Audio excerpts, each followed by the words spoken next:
Fox Sports. We are Baltimore. We are Arizona. Struck him out. He's got 20. At 40 years young, Randy Johnson has thrown a perfect game. Swing and a miss, struck him out. Folks, it doesn't get any better than that. Celebrate in Arizona. Randy Johnson.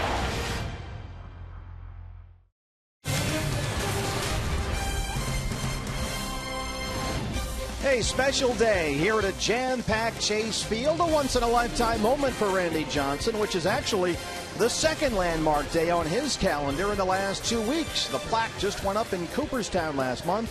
And now, here tonight, Randy's number 51 gets preserved for posterity, retired by the organization with which he won 4 straight Cy Young Awards and a World Series championship. It's a historic day right here on Fox Sports Arizona. And good evening from Chase Field. Welcome to the broadcast. Steve Berthew and Bob Brunley along the way. This is the second of a 3-game series for the Cincinnati Reds, but that's in the background right now. We are here to retire Randy Johnson's number 51. And Bob, you were in the broadcast booth while he was winning 4 straight Cy Young Awards. You were in the dugout while he won a World Series with you, of course. Did you ever think during that run that we'd be here today? Absolutely. I mean, really, it was hard not to notice the greatness that Randy had, his competitive nature on the mound, obviously his physical gifts. But, yeah, we saw this coming a long time ago. Well, we've been waiting for this day all season long, August 8th, and here it is, about to begin the Randy Johnson number 51 jersey retirement ceremony. And for that, we kick it over to the voice of Chase Field, Mr. Chuck Drago.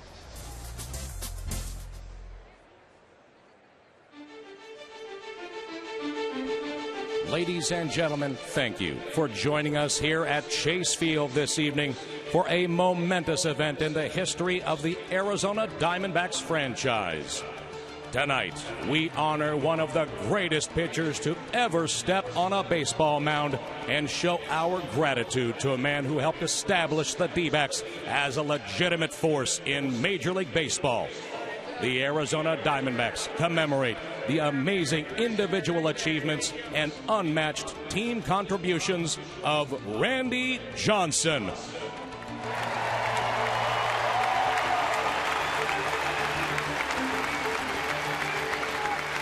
It is a rare tribute when a team chooses to retire a uniform number, but no such honor was ever as well deserved. As long as the Arizona Diamondbacks are a Major League Baseball club, no player will ever again wear a D-backs uniform adorned with the number 51.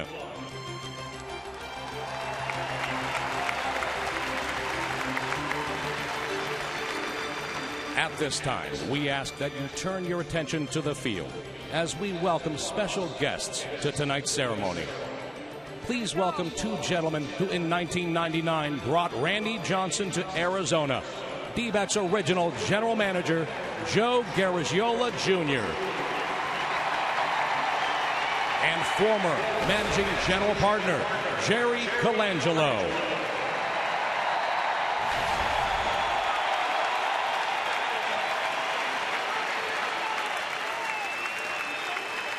Also here tonight are the men who were responsible for Randy returning to the Arizona Diamondbacks in 2007, and then again formally rejoining the organization earlier this year. Please welcome D-backs president and CEO, Derek Hall, and managing general partner, Ken Kendrick.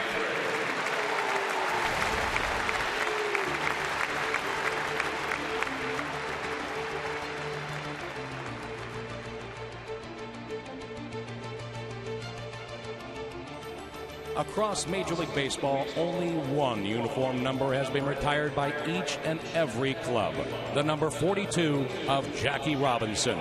Representing the legacy of Jackie Robinson, a proud recipient of a Jackie Robinson Foundation scholarship in 2013, Antonio Garcia.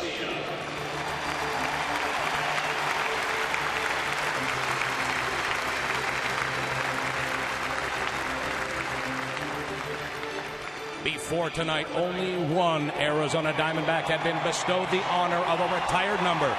The man who is atop the D-backs all-time leaders in virtually every offensive category, He had the game-winning hit in the 2001 World Series. But most importantly, he is a point of pride for the Arizona community. Please welcome number 20, Luis Gonzalez.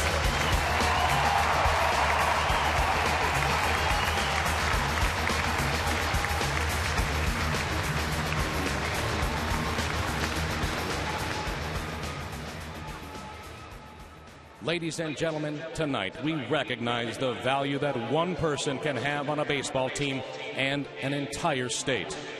When Randy Johnson joined the D-backs in 1999, he helped transform a team barely 1 year old into a division winner.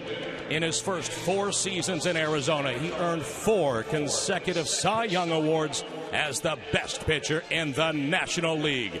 His greatest contribution came in 2001 when he helped lead the Arizona Diamondbacks to the first major sports championship in our great state's history.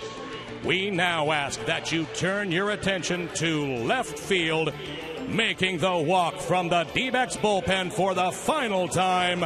Please welcome starting pitcher number 51, Randy Johnson.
This time, the Arizona Diamondbacks would like to present Randy Johnson a gift as a small thank you for his immeasurable contributions to the franchise.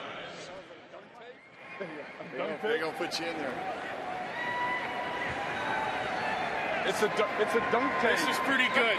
This is pretty good. Run this side. Hey, by the way, you know I can pick.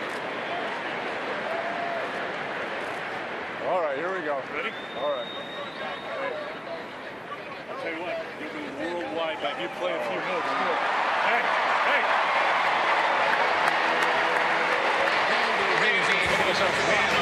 Particularly the band Rush, and is also a drummer himself, is being presented this collector drum set, an exact replica of the one used by Neil Peart on Rush's 30th anniversary tour. Only 30 kits were ever produced and feature maple drums with gold-plated hardware.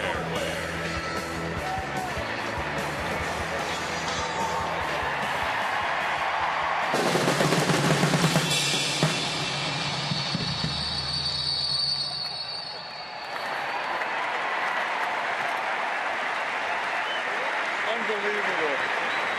Good try. I'm trying to. How good is that? Thank you so much, Derek. That's amazing. That's Neil Peart's drum kit. Yes. That worked? That was it. In Neil front? Peart's drum kit. In Thank front? you. Oh, Jen Ross. How we get front?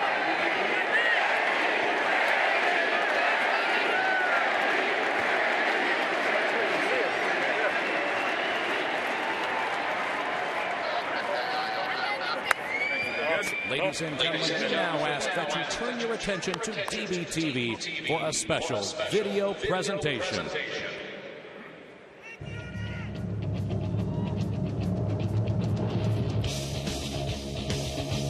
Swing and a miss, struck him out. A big unit is fired up. Struck him out with a fastball. He struck him out swinging. There it is. Good morning, good afternoon, and good night on back. This guy is just unbelievable.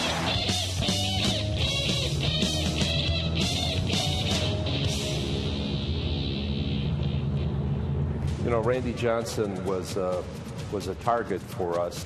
What he heard from me was that there was a commitment to winning, that no holds barred, we were going for it. And I wanted him to be the centerpiece of that whole thing.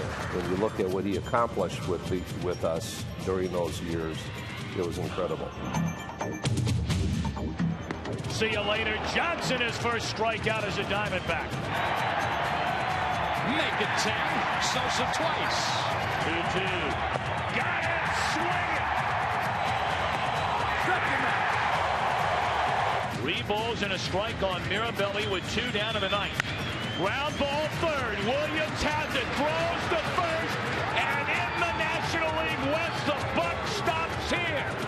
Born in '98, the Diamondbacks are champions of the West in 1999. Well, it was awesome to win the division championship in 1999 in front of the opposing team.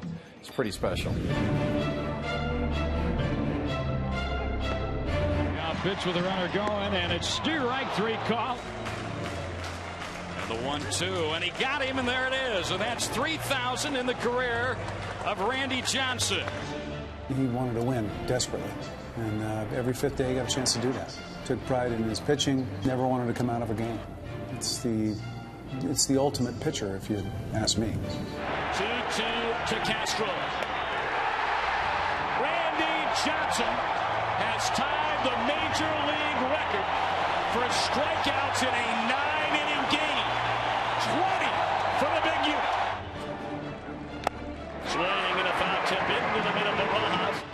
You never knew what he was capable of doing every 5 days when he took the mound. And it was something special every time he took the mound. It was incredible to watch. Randy's performance in the World Series. He pitches Game 6, pitches 7 innings, throws 100 pitches. The next night, it's the 8th inning, and the bullpen gate opens up, and who comes out? Randy Johnson. This was when he needed to be Randy Johnson, and he was. The 0-2 to Posada. Swing and a miss, struck him out. Johnson retires all 4 hitters he faces, and that sets the stage for the bottom of the 9th inning. Randy Johnson, greatest left-handed pitcher ever. Struck him out swinging. Randy Johnson, fans aside. Here's the 0-2. He struck him out swinging, and Johnson fans 16. When Randy was pitching, we felt there was a chance to see something amazing. There was no telling what was going to happen when Randy took the mound, but you always knew it was going to be something good. 3 pitches. Adios. In my mind, he was the best. He was the best pitcher in baseball. And having a chance to catch him was a highlight of my career. And a 2-2 to Perez. Swing and a miss, and Randy Johnson, at 40 years young, has thrown a perfect game. Anytime you see history, when you've been around this game as long as I have, and when you see greatness, you remove your hat. And I remove my hat for Randy Johnson.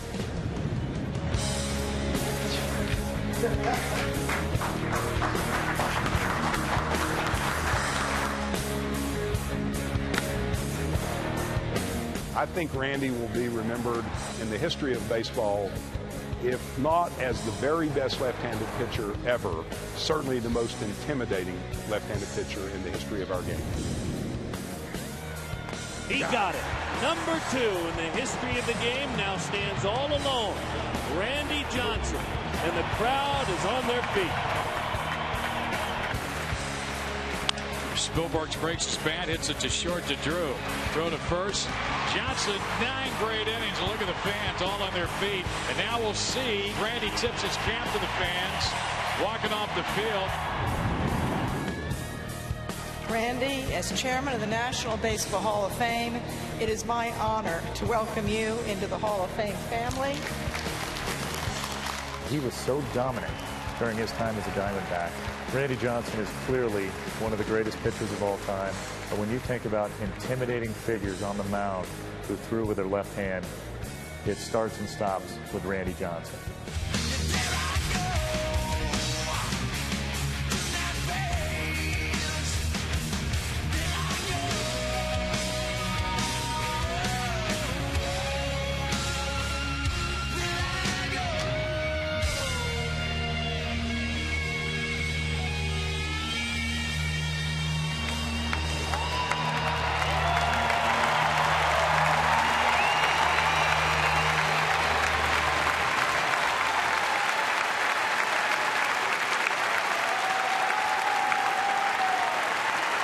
Ladies and gentlemen, please turn your attention to the area above right field as we now unveil the 3rd retired number in Chase Field history.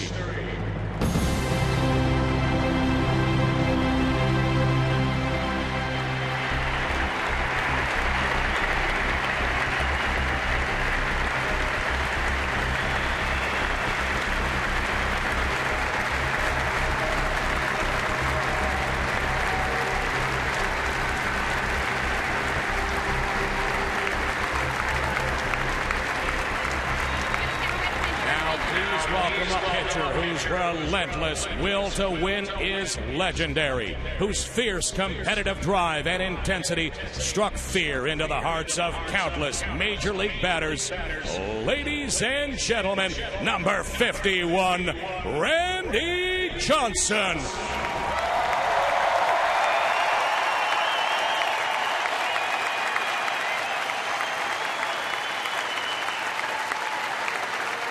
Thank you.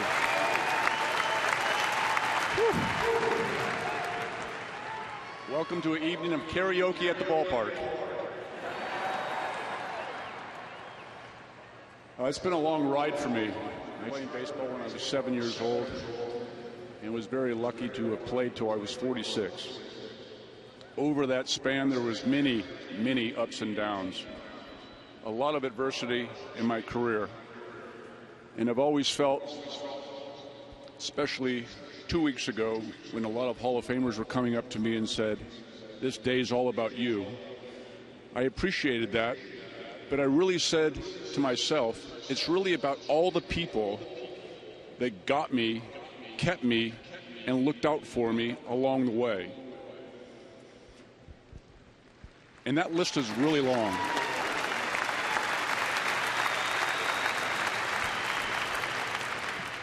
So I'd first like to thank ownership that brought me to Arizona here for all the memories that we were able to create as a team. Jerry, Joe, thank you so much. Rich Dozier's not here as well. Rich Dozier was the president then. I think I owe him a golf shirt from after when we played in Augusta after we won the World Series. So, and then new ownership that brought me back here in Derek Hall and Ken Kendrick. Thank you so much.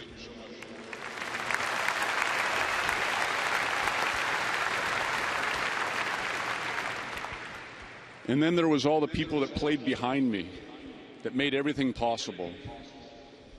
I figure I probably played with about 100, 150 people here over the 8-year span.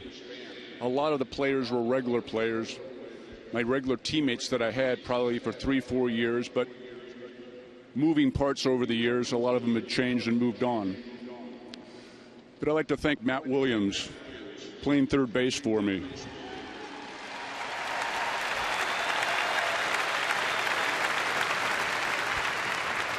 Of all the personalities of people that I ever played with in my whole career, 22 years in the major leagues, Matt was probably the closest to my personality on game day.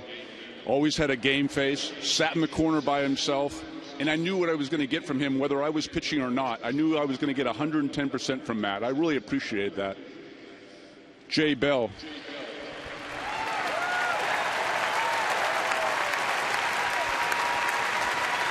Craig Counsell. Tony Womack.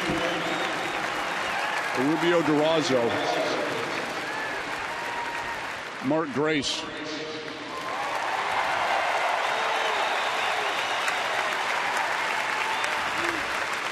Danny Batista. Steve Finley. Gonzo.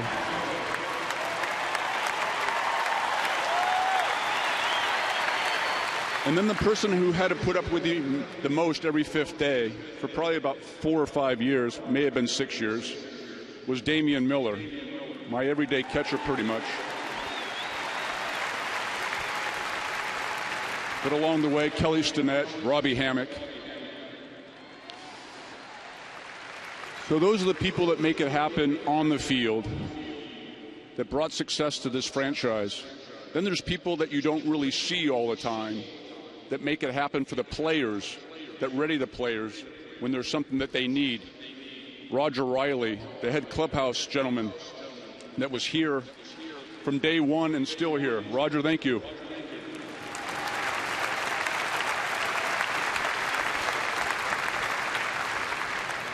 And his crew of clubhouse kids, Chad Chiffin, Sean Moore, Lupe Uribe,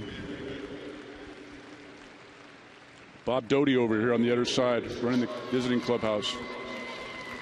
All the front office people.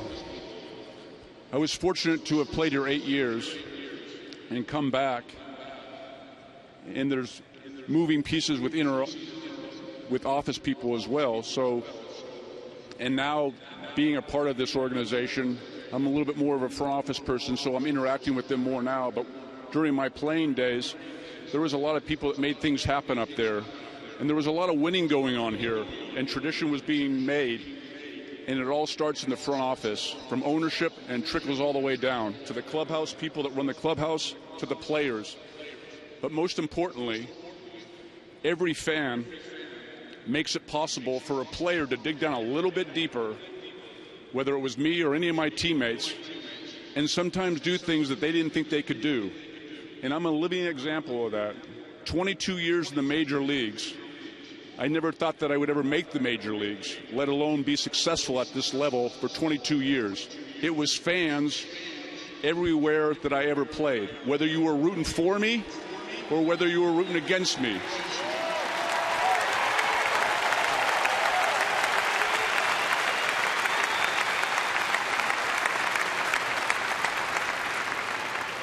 There was a lot of special moments created here.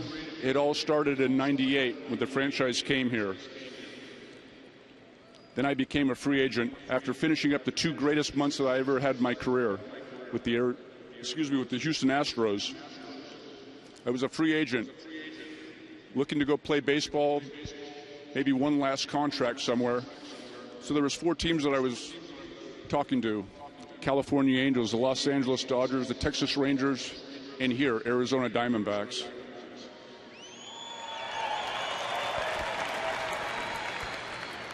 I'm so thankful that I met Jerry Colangelo. He had a vision for this franchise.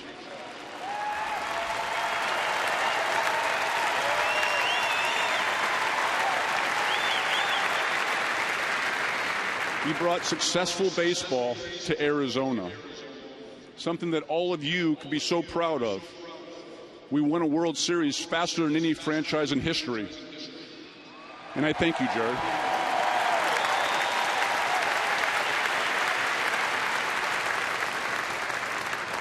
As you can see, I'm much more relaxed now, too. Nothing like having 60 or 70 of the greatest Hall of Fame players behind you and being a little nervous. But I'm very happy for all the moments that are happening now for this franchise. But when I was playing for 22 years, it didn't go without being injured. 4 knee surgeries. Dr. Michael Lee, orthopedic surgeon here, probably knows my inside of my knees better than the back of his hand. Thank you, Mike. the trainers Paul Lassard and Dave Edwards, who were here from day one when I was here, looking out and making sure that I was ready on that day that I was pitching. Thank you, Paul. I appreciate it very much. Always saying, go have fun.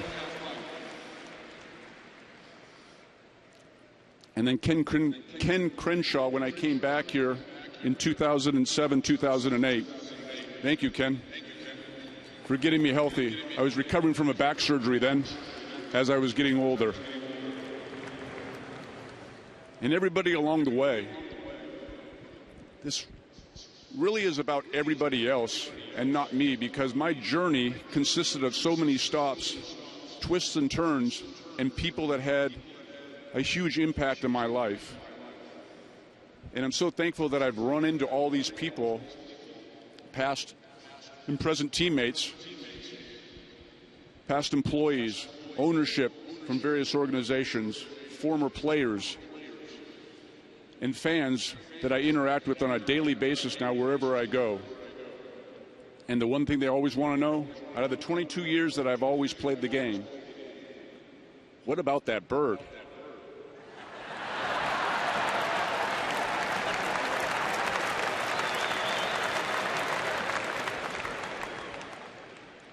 As I played here, there's many sacrifices as you play baseball.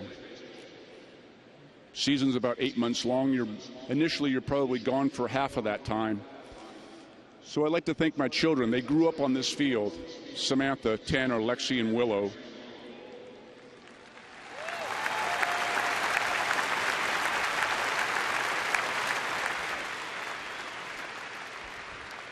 I'd like to thank all the organizations that I played for.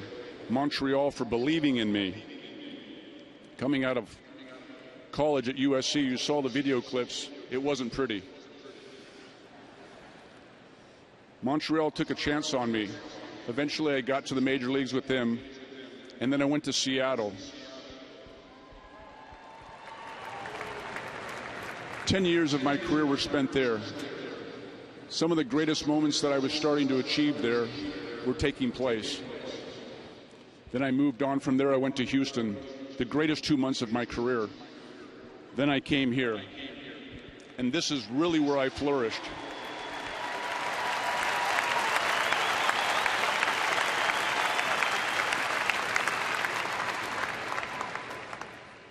I took a lot of pride in coming to the ballpark every day.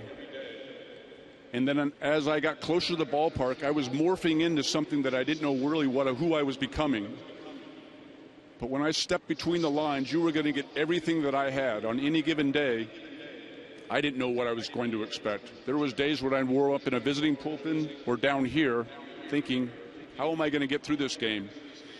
And then there was other days where I felt like I had the greatest stuff and I may not last an inning.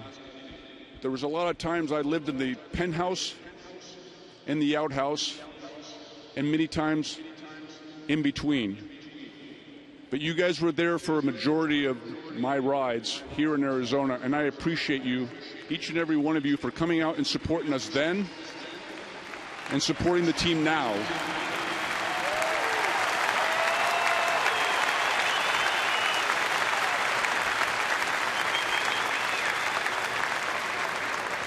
I'd also like to thank my two agents, because I forgot to thank them at my induction in the Hall of Fame, Alan Nero and Barry Meister.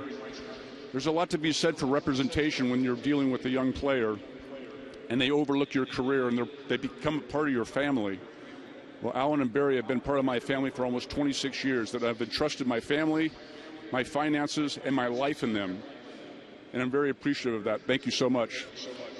Thank you for this evening. Thank you.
Ladies and gentlemen, we thank you for joining us for the Randy Johnson number 51 retirement ceremony. We will continue to celebrate Randy Johnson's D-backs career throughout tonight's game. First pitch is just moments away.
In part by your Valley Honda dealers, where you'll get more standard features for less money.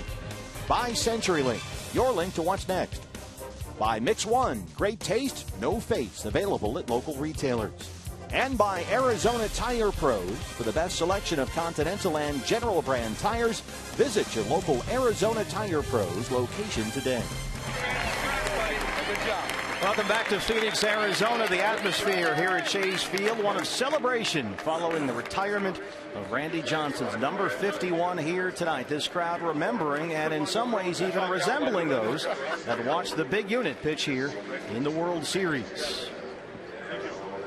Back inside the broadcast booth now, Steve Berthume, Bob Brunley along the way, the manager of the 2001 World Series champion Arizona Diamondbacks. And Bob, it was quite a moving tribute here for Randy and from Randy.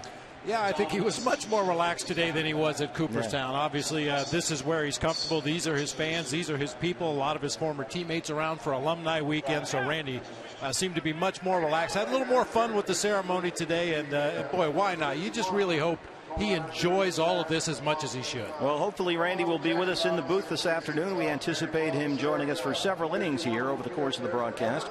Of the second game of the three-game series, the Diamondbacks and the Cincinnati Reds, after the D-backs won the opener here last night, and they've been busy since right after the ball game. A couple of moves, one last night and one early this afternoon. First last night, the left-hander Oliver Perez goes to the AL West leading Houston Astros, and today Cliff Pennington to the Blue Jays, who are making a move on the Yankees in the AL East. A couple of really nice pieces for good teams looking forward to the postseason. Oliver Perez has pitched some of his best baseball recently, and for Cliff Pennington, we've talked about him for years. His versatility is so valuable, switch hitter, does a lot of things well, real good teammate. Best of luck to both of those guys. That's for sure. They'll be sorely missed the rest of the year, but the Diamondbacks get some good young players in return.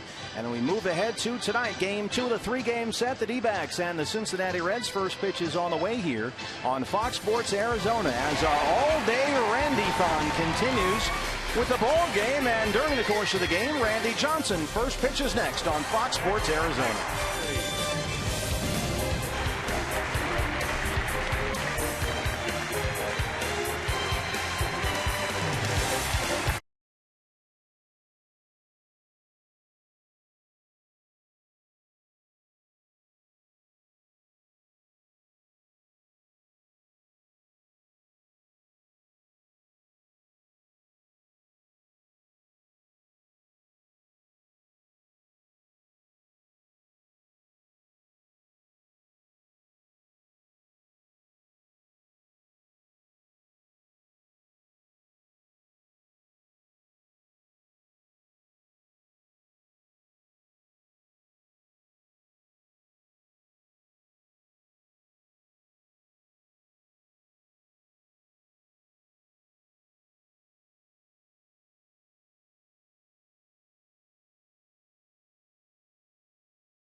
Is brought to you in part by Cox Gigablast. How will you live the gig life? By Lone Butte Casino. You're in for more winning moments at Lone Butte Casino. And by Jack in the Box. For a limited time, try the new Portobello Mushroom Buttery Jack with melted garlic herb butter. The big unit celebrated here. Number 51 officially retired by the Arizona Diamondbacks. And talk about a tough act to follow. Immediately after retiring the number of a pretty fair left-hander here in Arizona, it's lefty Robbie Ray who goes on to the mound that Randy Johnson once owned. And he is pitching tonight on one extra day rest after Chase Anderson was reinserted into the rotation last night. And tonight, Robbie facing the Reds for the first time in his career. Bob, some mixed results for Robbie Ray as of late. It's been a month since he's won a game. Yeah, it's been a little hit or miss lately for Robbie Ray. When he's good, he's very effective down in the zone, throws lots of fastballs. The slider, when he's commanding it, is a real good secondary pitch for him. The thing that's really bitten Robbie recently and basically throughout the season is TMP, too many pitches. A lot of foul balls on those 2-strike counts. Has had some issues putting away opposing hitters. On the night we retire Randy's number 51, Robbie Ray, another left-hander, wearing Kurt Schilling's old 38, so those two will forever be connected. The lineup for Brian Price and the Cincinnati Reds here tonight. Billy Hamilton goes from the 9 spot last night to the leadoff spot tonight. He'll be out in center field with Brandon Phillips at second base, Joey Votto at first, Todd Frazier over at third base, Jay Bruce out in right field, Marlon Byrd in left field, Eugenio Suarez at shortstop, Tucker Barnhart doing the catching today for right-hander Kivas Sampson. And the corners, Jake Lamb at third, Paul Goldschmidt at first, come in for the speedy Billy Hamilton, and we are set for baseball, the Diamondbacks and the Reds. First pitch swinging is lifted to short right center. A.J. Pollock runs it down. One pitch, one out for Robbie Ray. Take a look at the Diamondbacks defensively tonight around their left-hander. Outfield once again, Peralta, Pollock, and Inciarte left to right. Jake Lamb and Nick Ahmed on the left side of the infield with Aaron Hill and Paul Goldschmidt on the right side. Beef Wellington Castillo behind the plate for left-hander Robbie Ray. Diamondbacks have been in beef mode lately. Another home run last night. Here's Brandon Phillips, the second baseman. 0 for 4 last night. That snapped a 7-game hitting streak for Phillips.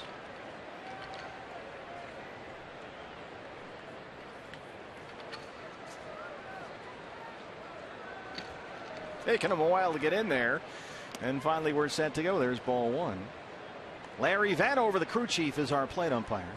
Phillips 281 and 7 home runs.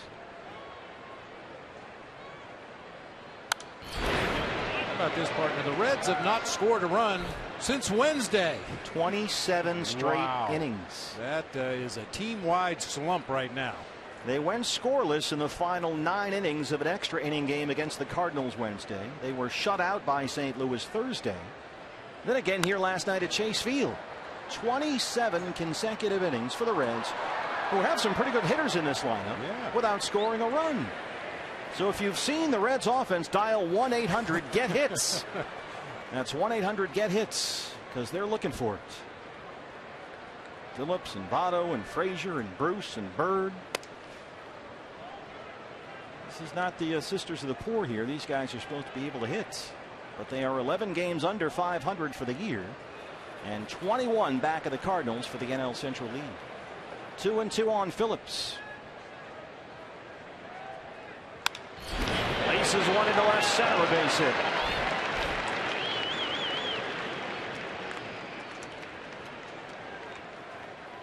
One on for Joey Votto. First baseman, number 19, Joey Votto. Just to illustrate some of the TMP problems that Robbie Ray has had recently. His last start out against the Astros went 5 innings in that ball game. Pitched effectively, but ran up 103 pitches in those 5 innings of work. A couple of starts before that against the Marlins went 4 2/3 and threw 100 pitches in that outing. Votto 309 and 19 homers.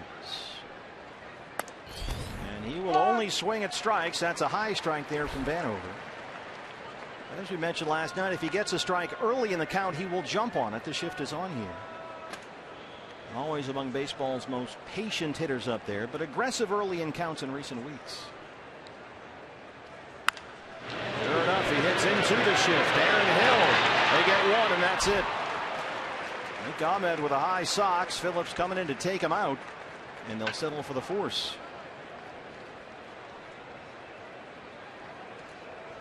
That is one issue with that exaggerated pull shift. Sometimes double play balls end up being very awkwardly turned at second base because you've got guys playing so far out of their normal positions, but they were able to get the force on Brandon Phillips at second base.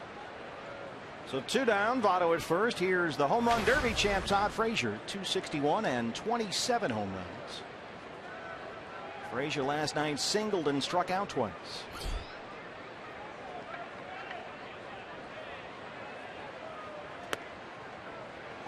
Strike one. Frazier has been prone to strikeouts before, and it's happening again lately. 16 strikeouts in his last 13 games. And we mentioned it last night. Occasionally Todd Frazier will take one of those swings where you think he must have injured himself. He just looks awkward. He'll reach out of the zone at times, try to golf balls off the dirt, take some funny looking hacks, but most of the time able to get the barrel to the ball and get good results, but he has really been scuffling lately. Robbie Ray came inside that time. It's a ball and a strike. Ever seen a guy grab the middle of his bat like that, Bob, and then kind of work down from the trademark with his hands in between every pitch? Take a look here. He'll sort of grip the label on the bat and then just kind of scroll down. Most guys, that's right about where they put the pine tar, just below the trademark, so I would assume that's where the stickum is. But yeah, he's got a very distinct routine that he usually follows in that batter's box.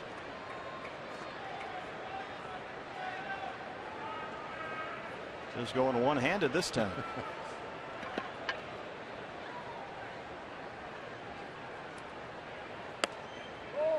Doesn't get the call from Larry Vanover, and it's even 2 balls and 2 strikes.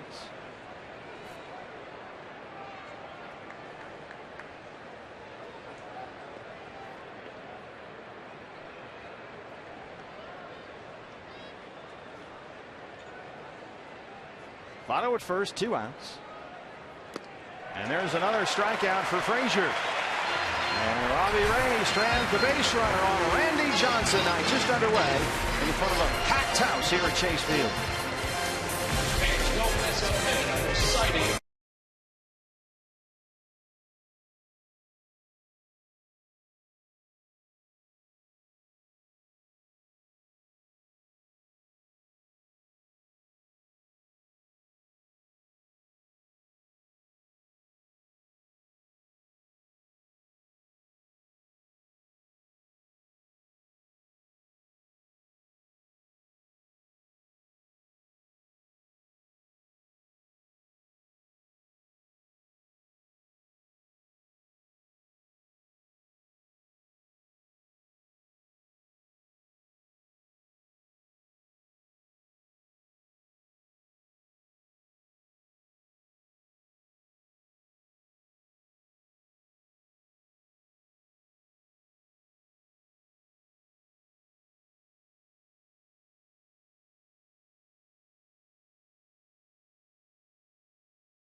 Tonight to take advantage of this crowd's enthusiasm for their ball club's past, its present, and certainly its future.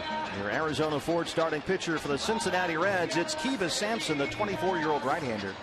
Part of this all-rookie Reds rotation, and from an experience standpoint, he's the baby of the bunch, Bob. This is just his 2nd start in the big leagues. Yeah, and this is a guy that really likes his fastball. Diamondbacks are a good fastball hitting team. Sampson likely to go to that pitch when he's behind in the count. Also has a good curveball. He'll mix in an occasional slider, an occasional changeup, but you're going to see a lot of fastballs from this young right-hander. See the numbers right there. He was the losing pitcher Sunday against the Pirates in his first major league start. On the wrong end of a Reds shutout loss, but pitched pretty well. 3 runs, 3 hits, 5 innings. He had 6 strikeouts. Ender Inciarte takes strike 1. Ender 297 and 3 home runs. And another multi-hit game last night.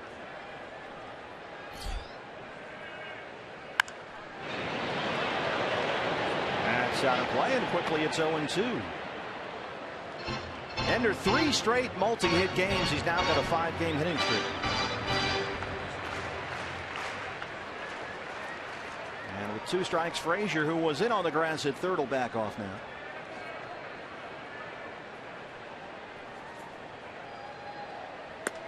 And he looks at strike 3. Sampson rings him up. The lineup for Chip Hale's Arizona Diamondbacks. Ender Inciarte at the top, out in right field tonight. A.J. Pollock in center field. Paul Goldschmidt at first base. David Peralta in that cleanup spot playing left field. Wellington Castillo doing the catching. Jake Lamb at third. Aaron Hill at second. Nick Ahmed at short. And left-hander Robbie Ray on the mound. A.J. Pollock.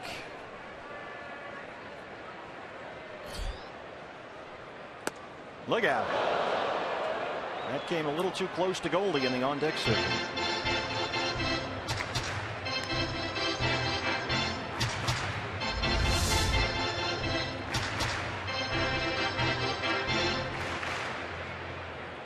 Only about 4 or 5 feet away, so it's 0-1. Pollock at 304 and 11 home runs. Now, you don't have to wake Goldie up in the first inning. He's always ready to hit. I don't think he was visualizing AJ's bat coming at him, though.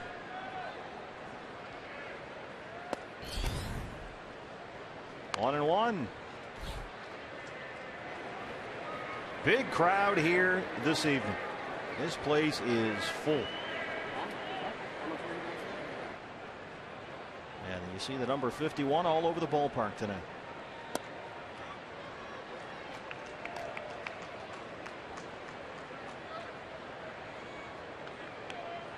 Terry Colangelo among the many dignitaries here for the Randy Johnson number retirement ceremony. And there it is, up alongside Gonzo and the late great Jackie Robinson. AJ shoots it out there toward Jay Bruce at the track. And it's off the base of the wall. A one-out double for AJ Pollock. That's his 25th.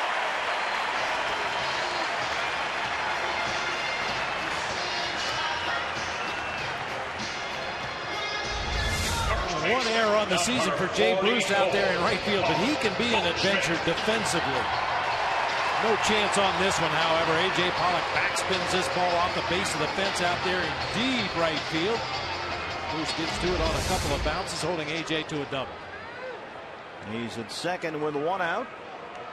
For Paul Goldschmidt, the major league's leading hitter at .336 and second in the big leagues in OPS behind only Bryce Harper. First base open. Let's see if he gets anything at all to hit. Off the fist and in the seats. It's 0-1. Goldie didn't need a wake-up call in the first inning this season. In his first inning of ball games, Goldie is a .388 hitter with 12 extra base hits, including 6 homers. He's driven in 21 first inning runs. Also drawn 18 walks in the first inning of ball games. .376 this year with the runners in scoring position. Pollock at second, one out.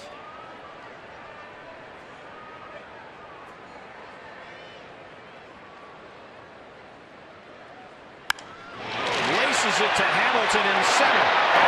Boy, he can really go get him out there. AJ has to scamper back to the bag. We always talk about the speed of Billy Hamilton as a base stealer. 51 stolen bases on the year.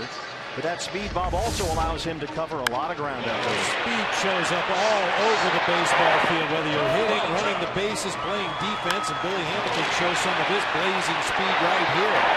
Had a good jump and ran down that line drive. Looked like Goldie was bidding for extra bases out there in right center, but Billy runs it down. And Hamilton started out as a shortstop. He's only been playing the outfield for a couple of years. He came up through their system at shortstop. But they decided that speed would be better utilized out there in center. So 2 down for David Peralta.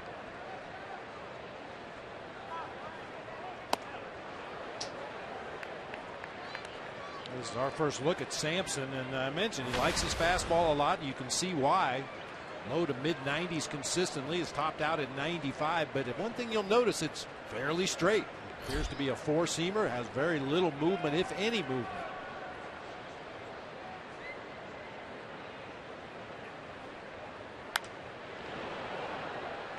Well, he'll throw that fastball low to mid 90s consistently. He can hump it up to 98 or so when he wants to.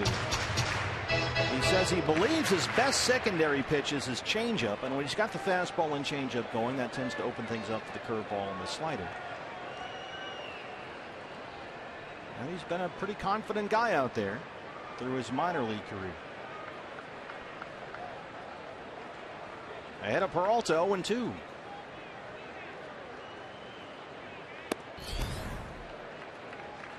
Kiva Sampson picked up on waivers in January from the Padres. They had tried converting him into a relief pitcher. He'd started out as a starter. The Reds have turned him back into a starting pitcher. And when they traded Mike Leake to the Giants at the deadline, they opened up a rotation spot, and they have used Sampson so far. Base hit. Here comes AJ. Bruce has it. And there is no throw. It's 1-0 Diamondbacks. Well, just like last night, we start off with a first inning RBI single from David Peralta.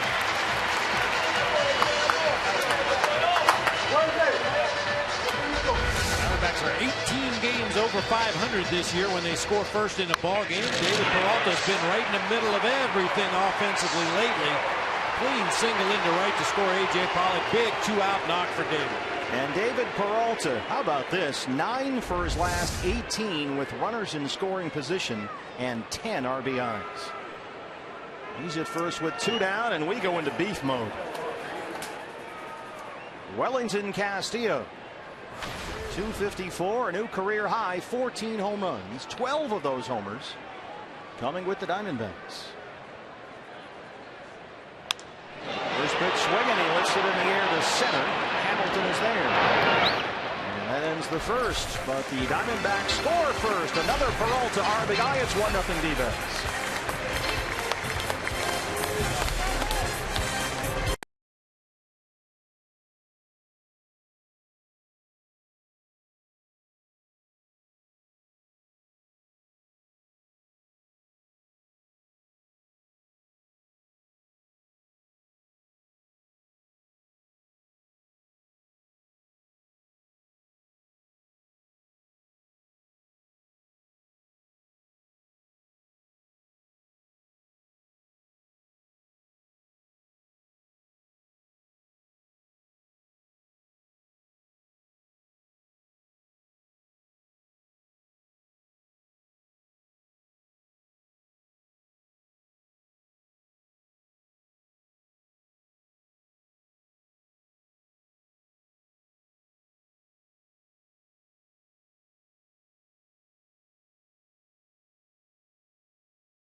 Getting your number retired here at Chase Field, the dominance that you showed as a Diamondback is unprecedented, and it's richly deserved to have your number up there forever. We're proud of you. Congratulations. Randy, congratulations on your Hall of Fame induction and having your number 51 retired at Chase Field. Randy Johnson here as part of the number retirement ceremonies. A full house at Chase Field, and Jay Bruce leads off the second against Robbie Ray. I like to think of what we just saw as the Brenly managerial tree. I never really looked at it. I mean, my friend, you have got some branches and they're spreading out. Just good baseball people. Very fortunate to be associated with those guys, either as players or coaches. I was thinking about that earlier. Bob Melvin, Craig Counsell, Matt Williams, Jay Bell's in that first base dugout. He's going to be a manager someday. Greasy in the D-backs dugout, assistant hitting coach. I mean, you knew it at the time. You could see these guys, and they were all students of the game. They all had a great respect for the game, and it was just a question of how much did they want to bite off? How involved did they want to get? And I think all those guys are going to make great managers. Well, we know where it started. Right down there in that dugout. Very slow roller to Aaron Hill. The shift is on, and he throws him out for the outfield. One away in the second.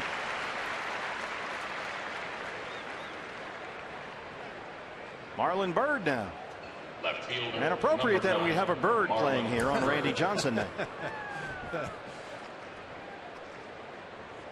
occasionally we'll get Birds inside Chase Field. Hopefully no kamikazes.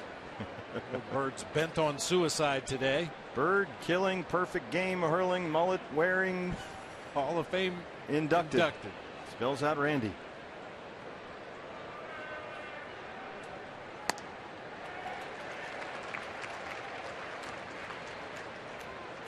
Marlon Byrd, 242 and 18 homers.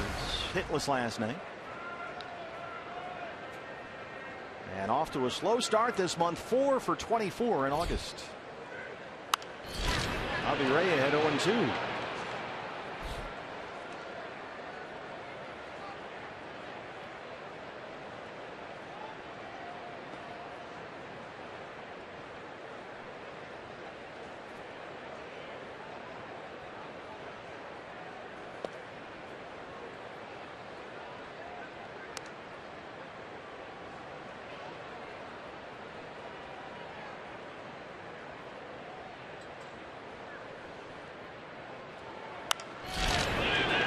saw a flare on the right field line, and it drops in foul.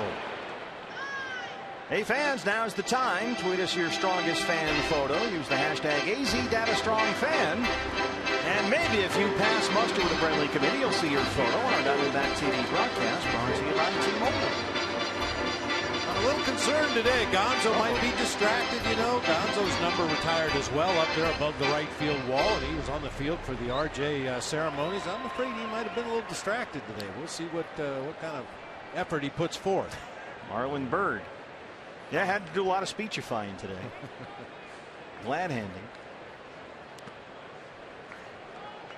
Talked about Robbie Ray and that search for a quote-unquote put-away pitch, and how the coaching staff has asked him to try and use that slider and that changeup deeper into counts. We've seen Robbie lately get ahead with those pitches, and then once you get ahead, just stick with a fastball. So we'll see if he mixes things up here.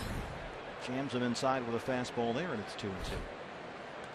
And they're thinking that, you know, if he gets ahead, he gets 2 strikes on the hitter and doesn't rely on that fastball. Maybe we don't see so many foul balls, maybe some shorter at bats. But those are pitches he's got to have faith in. Threw one right there on 2-2, but missed. It's full. Yeah, he struck out Todd Frazier to end that first inning with a nasty slider down and in. Boy, all you need to do is watch some of Randy's highlights today. There was all kinds of nasty sliders down and into right-handed hitters. Right to Nick Ahmed, 2 down. Yeah, those may have been in a special category. Yeah, I guess so. Oh, you wanted me to throw a Randy Johnson slider. Well, why didn't you put down 3 fingers? Number 7, Eugenio Suarez. Eugenio Suarez.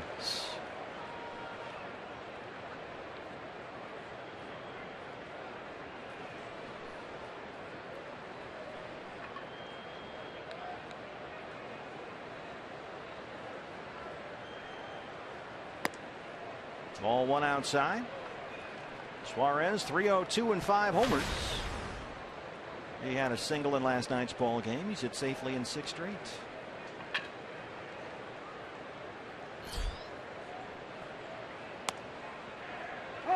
One and one. Robbie Ray struggled his last time out. That was Sunday in Houston. The command not as sharp as we've seen it most of the year. He walked 3 and went just 5 innings.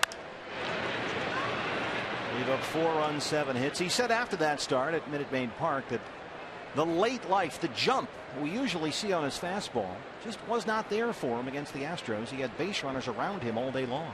And you hope the extra day of rest before taking the ball here tonight will benefit Robbie Ray. We saw Chase Anderson come back off the DL last night, throwing a lot harder and a lot crisper than we saw him before he went on the DL. And with Chase going back into the rotation, that gave Robbie an extra day of rest. Boy, he looked great last night, and that curveball was tremendous. Really solid. Suarez can't hold up. That's the second strikeout for Robbie Ray. He's got a 1-0 lead.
game today. Only one. You only need one.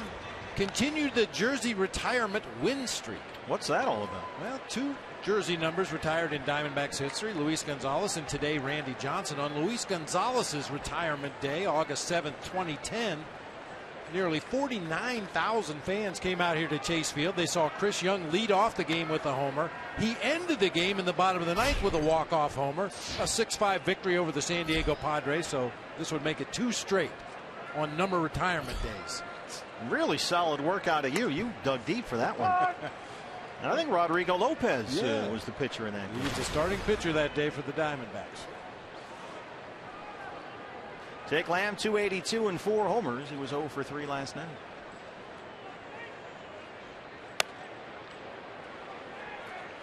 Quickly down 0-2 and on sale in the Diamondbacks team shop. That same patch that all the players have on their sleeves here, commemorating the Randy retirement ceremony today. There's Aaron Hill.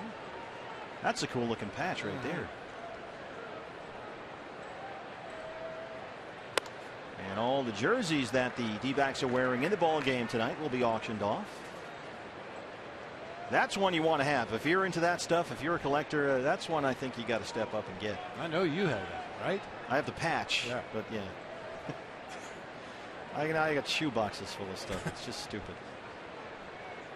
I'm going to have to, Big Todd Walsh, try and move some of that stuff for me. Next time he goes to Cooperstown, I'll send him up there with a U-Haul. See if we can come up with some cash. Set up a card table next to Pete Rose. That's right.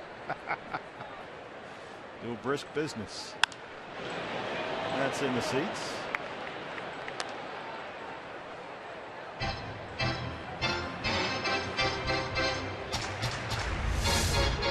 And on the baseball just before the game, the logo. That is cool. That is next level right there. You get a foul ball tonight. That's one you hold on to. That's pretty neat. 2-2 on Jake Lamb.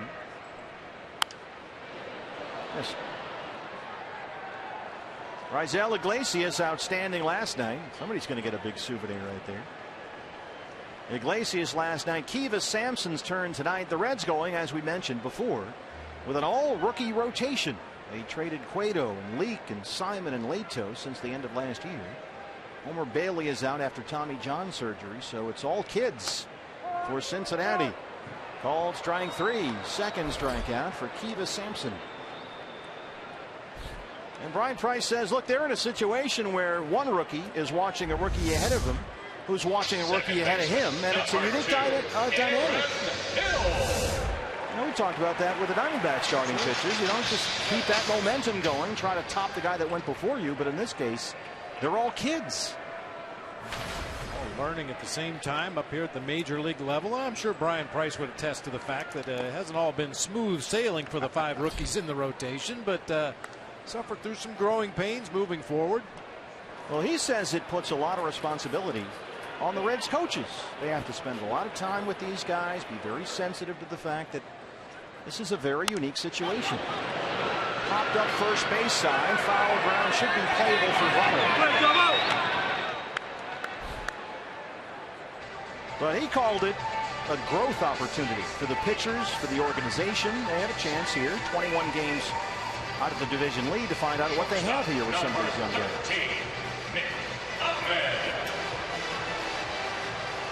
But I imagine it takes some patience. Oh, yeah. And you can't ever assume that players know anything. You learn that very quickly as a coach or a manager. Well, there's a runner at second. There's nobody out. Certainly this hitter knows we want him to hit the ball on the right side and advance that runner. Oh, no, he doesn't. You better call timeout and tell him.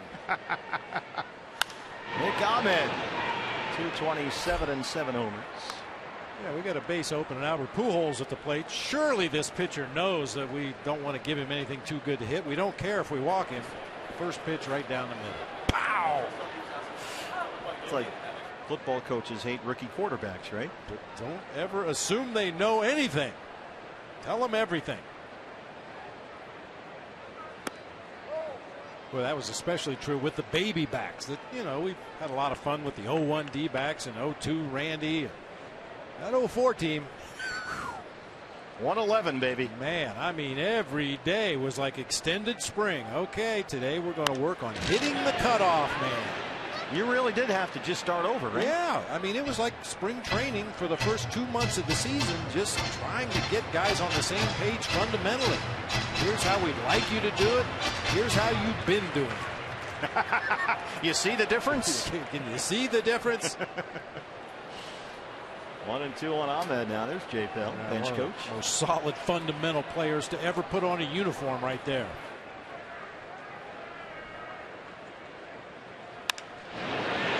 Soft fly ball out to Hamilton in center. Kiva Sampson has a 1-2-3 second. Diamondbacks lead the Reds 1-0.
Your number 51 retired by the Diamondbacks. Personally speaking, on behalf of the Yankees, I had wished you retired in 2000. Unit, hey, just want to say congratulations on having your number retired as a Diamondback. A Diamondback? Why not a Mariner? Well, do we really need to get into that? Hello, 4 Cy Youngs in a World Series. Why'd you trade Jay Buhner? And there are the special baseballs in use today. You can get them at the team shop here at Chase Field. I got to get one of those. Oh, that's special right there. That's the spot where normally the MLB logo is. That one's ripped into center field by Barnhart to start the 3rd inning. Yeah, that's normally where the MLB logo would go, right underneath the commissioner's signature, underneath the red seam right there. Yeah, that is a one-of-a-kind item. You don't see those after today.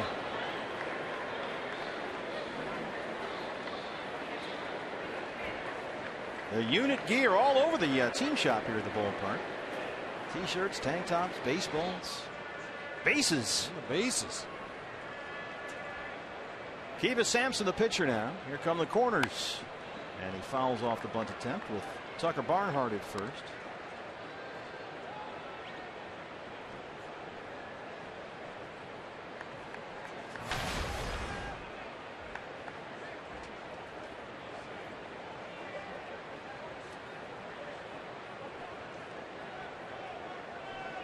Kiva Sampson, a Padres draft pick out of high school in Ocala, Florida back in '09. Never did reach the big leagues with the Padres. And he was waived in January. There were reportedly a whole bunch of teams that put in claims on Kiva Sampson, but it was the Reds who were awarded the claim. And now here he is. His big league debut was 1 inning of relief last Thursday, thrown into a 15-5 blowout win. Threw a perfect inning of relief, 2 strikeouts, then and a start his last time out. Now here he is again.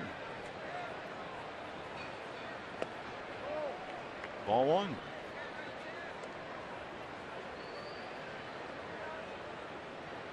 If he bunts that ball hard and it doesn't find a seam in those defenders, this could turn into a quick double play right here. Tucker Barnhart, the catcher, running at first base, the pitcher coming out of that right-handed batter's box. And now some miscommunication. Jim Riggleman going to go down and verbally tell Sampson what he wants him to do with the next pitch. Goldie checks in with Robbie Ray on the mound. Yeah, timing is really important here with a left-handed pitcher on the mound, and Goldie wants to charge hard from first base after holding on that runner. You just have to be sure you don't pick at first base after Goldie starts running toward home plate.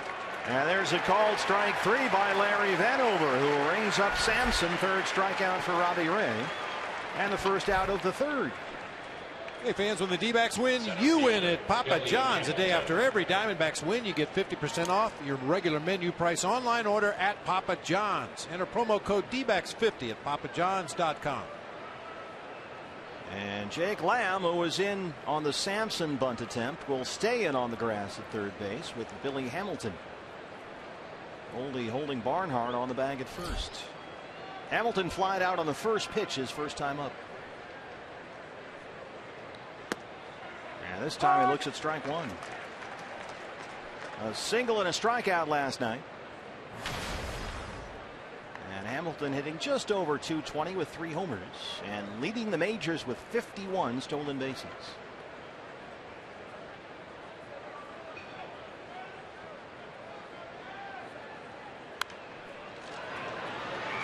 Behind the screen. Imagine how many more stolen bases Billy Hamilton might have if his on-base percentage was higher than just 266. And because of that, Brian Price has had to move Hamilton out of the everyday leadoff spot. He batted in the 9th spot last night. He's leading off tonight. That old cliche, you can't steal first. It's a good thing. The 6th lowest on-base percentage among qualified hitters in all of Major League Baseball. I mean, that's a crying shame considering the way he can steal bases. And hold up there. Yes, he went. There's the strikeout, number 4 for Robbie Ray. 2 down. I'm liking this new version of Robbie Ray today. Just buries this slider down in the dirt in the 2-strike count. That's absolutely a great location. All 3 pitches to Hamilton. Sliders down and in. Just what we talked about earlier. Throw that slider and changeup in 2-strike counts, and that'll help eliminate some of the foul balls and keep that pitch count down. 2 outs now for Brandon Phillips, who singled his first time up.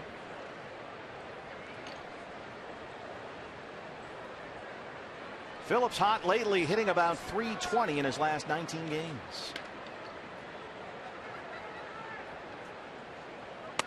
Well, he really leans into that strike zone. His head is in there, elbows, hands, everything. He's leaning in there to have a peek.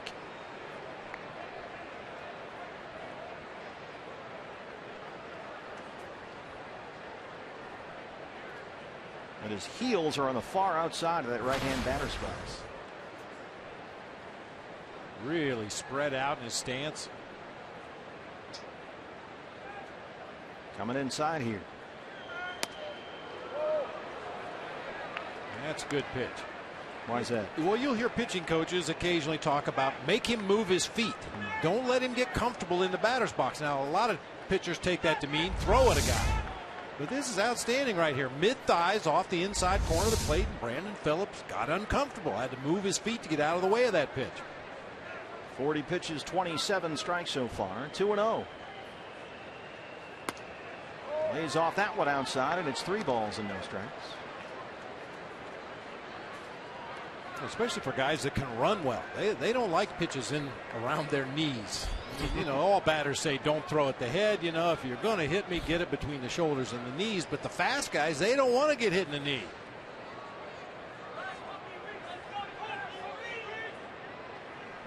.30 pitch. Taking all the way there, strike 1. Brandon Phillips hitting better away from Great American Ballpark this year, which is unusual. In fact, 50 points better. 305 on the road, only 255 at home. He plays in a very good hitter's park.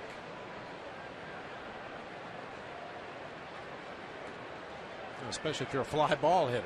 That ball jumps out of that band. Not a big place. 3-1 misses upstairs, and there are 2 on, 2 out for Joey Votto. First walk issued by Robbie Ray. First baseman Joey Votto.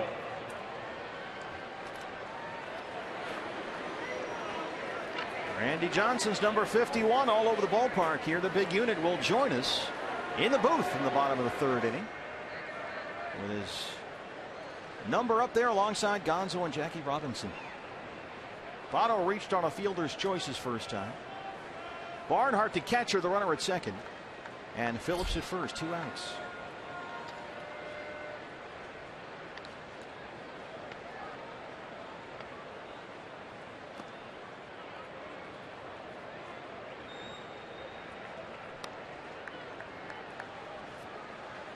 Well, I can't get over how skinny he is.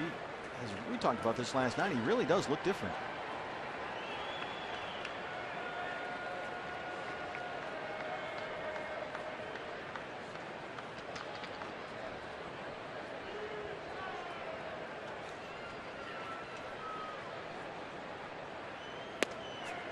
He looks different, but the numbers look an awful lot like Joey Votto every year. How about this? As you probably figured, he has no trouble hitting left-hand pitching. No. 311 in just over 100 at bats versus lefties this year. That includes 3 home runs, and he's ahead 2 balls and no strikes.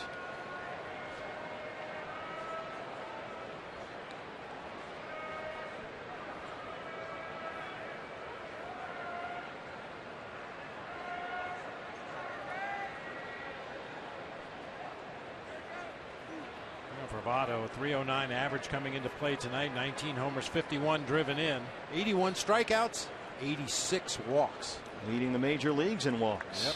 Just 2 ahead of Goldie. In fact, he has walked, Bob, 9 times in his last 4 games. Walked twice last night. And through it all, as you said, it appears he's trying to be a little more aggressive, attacking pitches earlier in the at-bat, but still drawing his walks. Yeah, if it's not a strike, he is not swinging. He's got tremendous discipline up there. And he's ahead 3-0. And then you got Frazier on deck. He's been kind of an all or nothing guy. So you can get Frazier out right now. It's a lot harder to get Joey Votto out. So Robbie Ray being careful here.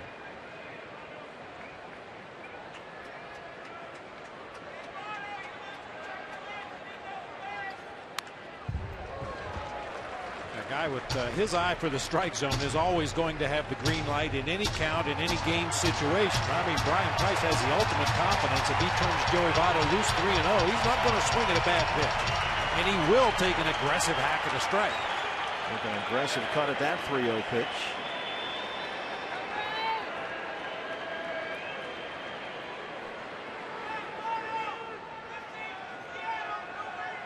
Three and 1.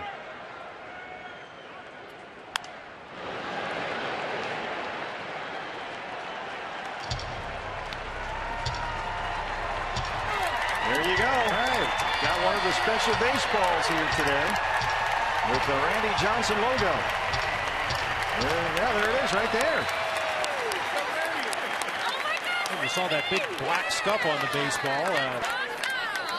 Black bat at the plate for Joey Votto left that big old mark on that ball. You see why so many of them get thrown out over the course of a game. 3-2 pitch. Just making sure those runners don't start too early. Barnhart at second and Phillips at first.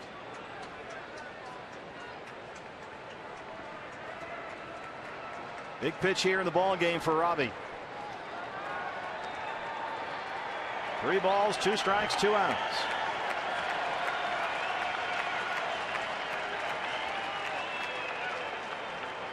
Here go the runners, and he got him. Robbie Ray struck him out. That's 5 strikeouts for Robbie Ray. The changeup got Votto, and he leaves 2. And on this big day, number 51 is in the house, and he's in the booth. Randy Johnson, the big unit, and the Hall of Famer is next.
The number 51 again, here with us in our Fox Sports Arizona booth, Hall of Famer Randy Johnson. How's that sound? Have you gotten used to that yet? I haven't. I bet. And the only reason someone probably shouldn't try to wear my jersey is because it'd be too long for them. Good point. They might trip over it.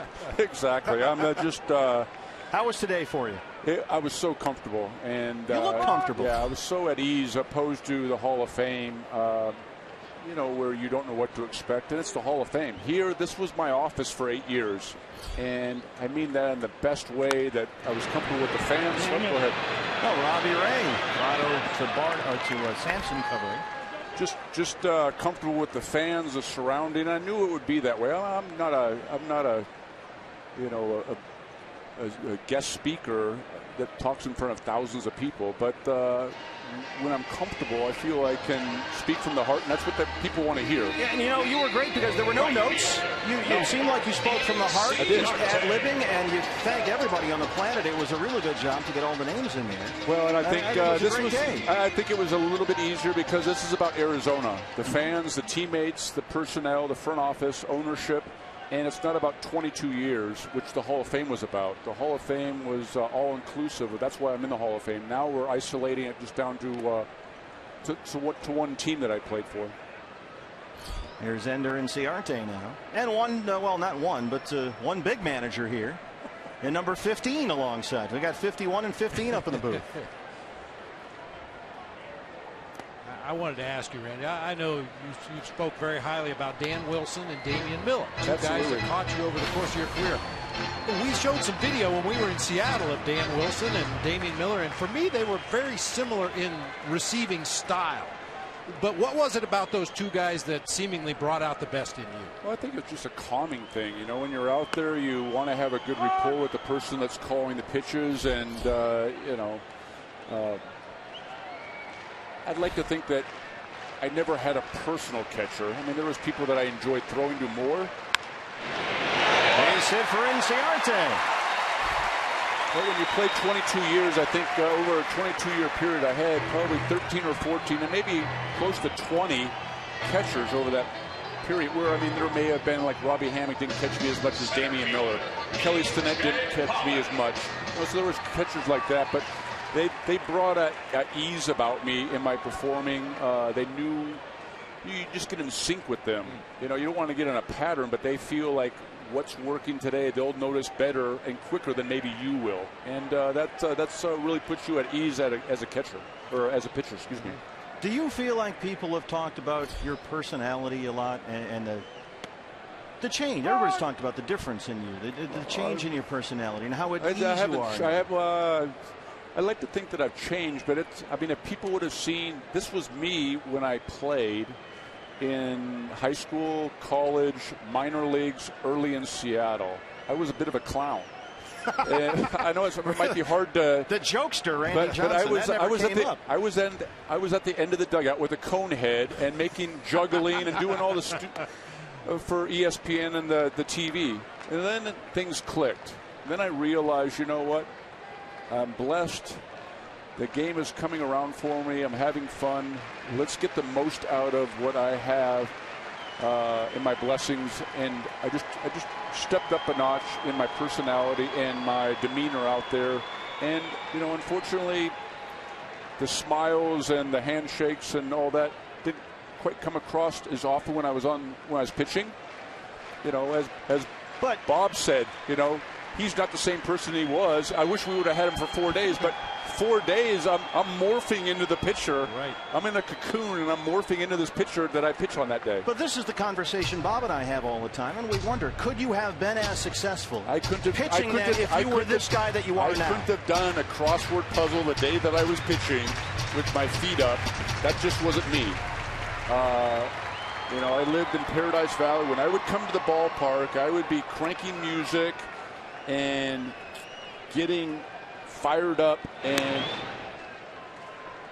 3-4 days leading up to my day to pitch, I worked extremely hard in the weight room. I did my side session, the bullpen, my conditioning, all that. This was my day to pitch. I had a fear of failing because so many people counted on me. My teammates counted on me. The fans counted on me. And I've just been with the media, the local media here.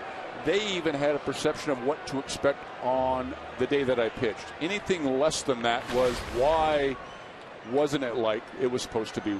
Would that have been any different for you if you had gone to a team that wasn't basically just starting out? If you had gone to a long-established team rather than a very young Diamondback ball club, as that one gets into center field and Cincinnati goes to third. That had to have changed the dynamic for you because you were such a big part of putting the Diamondbacks, in a sense, on the baseball map at that time. Well, I think, it's a progression. I started off in Montreal and I was the type of pitcher I was for that short period of time. Then I went to an organization, the Seattle Mariners, that kind of gave me my apprenticeship and an opportunity to pitch every fifth day and learn by my mistakes. And they weren't in a quick process of winning. Some of the greatest players that I've played with in my generation were all learning how to play the game together. King Griffey Jr., Edgar Martinez, Omar Vizquel, Jay Buhner, Dan Wilson, people like that. We were all learning together at the same time. And then things kind of clicked for everybody. Sampson tries to make a backhand stab with the infield in it. They throw out Pollock with Ender stays at third. Things kind of came together for all of us in Seattle. And I started getting to the next level of my pitching performances as well. And then by the time I got to Houston, that was the best 2 months of my career. And then when I came here as a free agent, I was at a level that I didn't even know existed because of the things that had happened to me in my life and where I'd been. And now I was finally here, and things really cemented, really took off.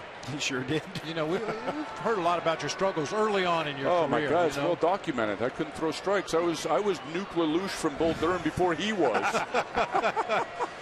Was there ever a time when that was happening that you thought, man, maybe this isn't made for me? There's moments that I just said, I knew it wasn't easy. And the one thing that I've always said to media people is, as a professional athlete, it doesn't matter what sport you play, when you're able to go out and perform on any given night at a certain level, now you want to be able to repeat that because as an athlete you can do it. That was the thing that was killing me inside, was I wasn't able to go out and compete the same way I did 5 days earlier. I could go out, and Jim Fanning, the late great Jim Fanning with the Montreal Expos, came to me one day in the minor leagues, and it was a performance that I had pitched, and I'd struck out like 15 in 7 innings. And then the next performance 5 days later, he said, I'd walked 7 in like 3 innings. And he goes, "What's going on here, Randy?" And I go, "I don't know." I don't have an answer. It took me a long time. And that's why this is really everything that's happened to me. I'm so humbled and honored. But it's not about me. Well, today it is. But it's really, even today I mentioned the fans, my teammates, the organization, the front office, ownership. It's about the people that got me here, entrusted in me, believed in me, and worked with me and looked out for me. And that's why this ride that I've been on has been so wonderful, because I've been able to share my moments, whether on the field or off the field, with family, friends, former teammates, organizations. It was great being at the Hall of Fame induction, having one of my earliest friends from high school and his mom there that I played high school baseball with. I had 3 buddies of mine from USC that flew in from Los Angeles that I played baseball with for USC. And it's things like that. Dan Wilson being there from the Seattle Mariners. Sharing moments like that. Well, more moments with Randy Johnson on his jersey retirement day here at Chase Field, where the Diamondbacks lead the Reds. Back with a big unit after this.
The Reds 1-0. We're back, Randy. There's a lot going on up here. Diet Randy soda. Johnson is with Diet us. soda. That's how I keep my figure. Well, there are people coming in the booth to say hello. This day means a lot to everybody around here. Well, it's a wonderful thing. Let me just adjust this, though. There you go. And that's why, and that's what I've been saying. This whole ride, the 22 years of my major league career, and especially, the Hall of Fame induction and the number retirement, it's really about including all the people that have been so important to me. And today was all about, from the top to the bottom. You were great talking about trainers and the clubhouse staff. Well, you know here. what? I mean, Bob would know. He played this game. He's beat up, after a game. And I was no different, having 3 back surgeries, 4 knee surgeries. And, Paul Lassard and Dave Edwards, who worked on me from 99 to about 2003. There was a lot of ice. A lot of ice on my body after games on my back and shoulder and knees and all that. And I'm just forever in debt. I don't want these people to think that I want them to know how important they are of my success and career. So when you look over there, it just not sinking in. For the longest time, there were only 2 up there, and now, as of today, there are 3.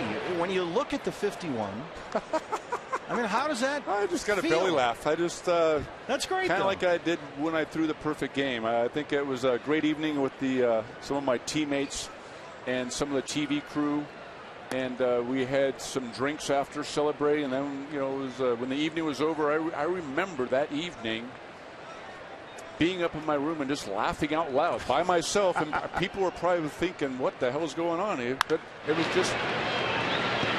Jay Bruce right into the shift. Quickly 2 down for Robbie Ray, who's rolling along here. I had moments like that, and it's just it's hard to fathom sometimes. I didn't play this game for any of this. I played because I enjoyed it. I played it when I started playing at 7 years old, and I was very fortunate to play and end my career at the age of 46. Now, how about the drum set? Wow. I mean, this is a one-of-a-kind. There's only, 30 of these, Bob, right? That's what we were told, yeah. 30 Rush replica drum sets they presented to you before the ball game, and you look just blown away by the Rush drum set. Now I need to take drum lessons. I'm just so grateful. All the organizations and their fan base have been so wonderful, and every organization that I played with had a certain and significant meaning throughout my career. Sure. Whether it was Seattle giving me my apprenticeship and 10 years of learning how to pitch, or going to Houston and having the best 2 months, or coming here and really coming into my own, or late in my career really having to find myself and learn how to pitch later in my career in New York, and then coming back here. How about this? Wow. Yeah, your reaction was great. I was just blown away. That's not what I was expecting. I was expecting a rocking chair. A rocking chair with a remote, a little back vibrator or something. That's a fair ball as Marlon Byrd drops it down the left field line. Peralta fishes it out of the corner. And Marlon Byrd is in there with his 12th double. A 2-out base runner for the Reds. I'm just surrounded by a lot of really, really nice people that have been so gracious in their time, in their support, and I want that to come across, and I don't want them to think that I ever did this on my own. And then you got even the Birds are back to honor you today. Then you got him lurking. Well, they needed a representative. That's all. They didn't want to be left out. But it's been a real great ride, and like I said, I'm just so appreciative, and it's really hard to take in these kind of moments when you're not expecting. Eugenio Suarez drives one deep to left and out of here. His 6th home run, and quickly it's 2-1 Cincinnati.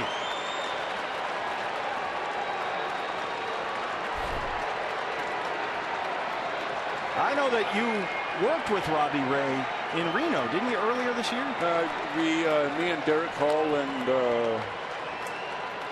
and Josh Rashowitz from the PR department. We went into Torino, and it was good timing. He had was struggling a little bit more. I think it was more mentally than it was mechanically, and really, I would like to think that's the one attribute that really kind of put me over the top. Was after I got my mechanics down, I kind of already had the demeanor and really needed to kind of channel that a little bit better. So that did take some time, but I think anybody that's pitching or playing at this level now, you have the ability to play at this level or you wouldn't be here.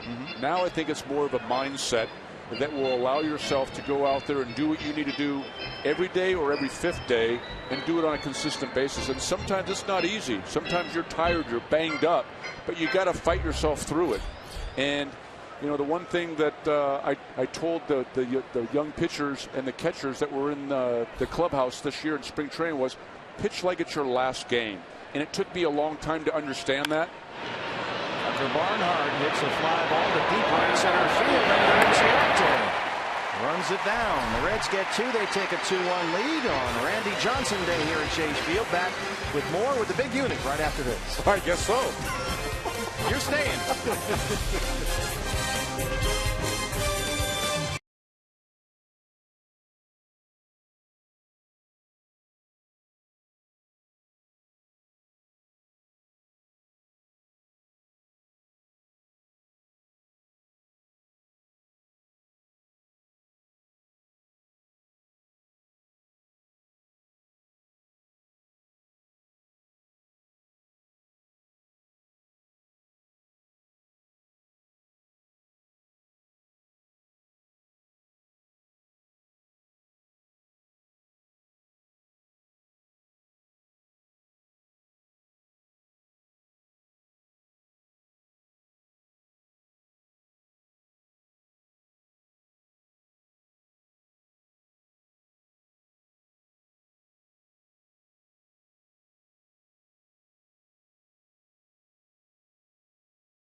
Oregano's Pizza Bistro, your neighborhood pizza joint. We are athletic supporters. Buy Card Power from Arizona Federal Credit Union. Now that's the power of us. And by Hayward Pool Products. For crystal clear pool water, choose the world's best-selling salt chlorination system, AquaRite. Well, the big unit has moved on. He's on the radio side now with the Governor Greg Schulte and Tom Candiani. So our thanks to Randy Johnson for spending some time with us here in our Fox Sports Arizona TV booth as we retire the number 51. Boy, he's as loose as a goose, man. He's just loving this, soaking it up, and it's great to see. And it was great to hear the things he said about the fans, not only here in Arizona, obviously a huge salute to the fans here in Arizona, but the fans he played for, whether they rooted for him or whether they booed him, they inspired him and they pushed him on. Yeah, he's having a lot of fun today. Much more relaxed. David Peralta leads off the Diamondbacks 4, so the Reds finally get a run on the Eugenio Suarez 2-run homer. Made it 2-1 Cincinnati, their first run in just over 30 innings. They had gone 30 consecutive innings without scoring a run. Looks like Suarez has kind of ambushed Robbie Ray on that one. Got every bit of it. And here's Peralta, who drove in the Diamondback run with an RBI single in the first. And he's ahead 3-0 against Kivas Sampson in just his second major league start.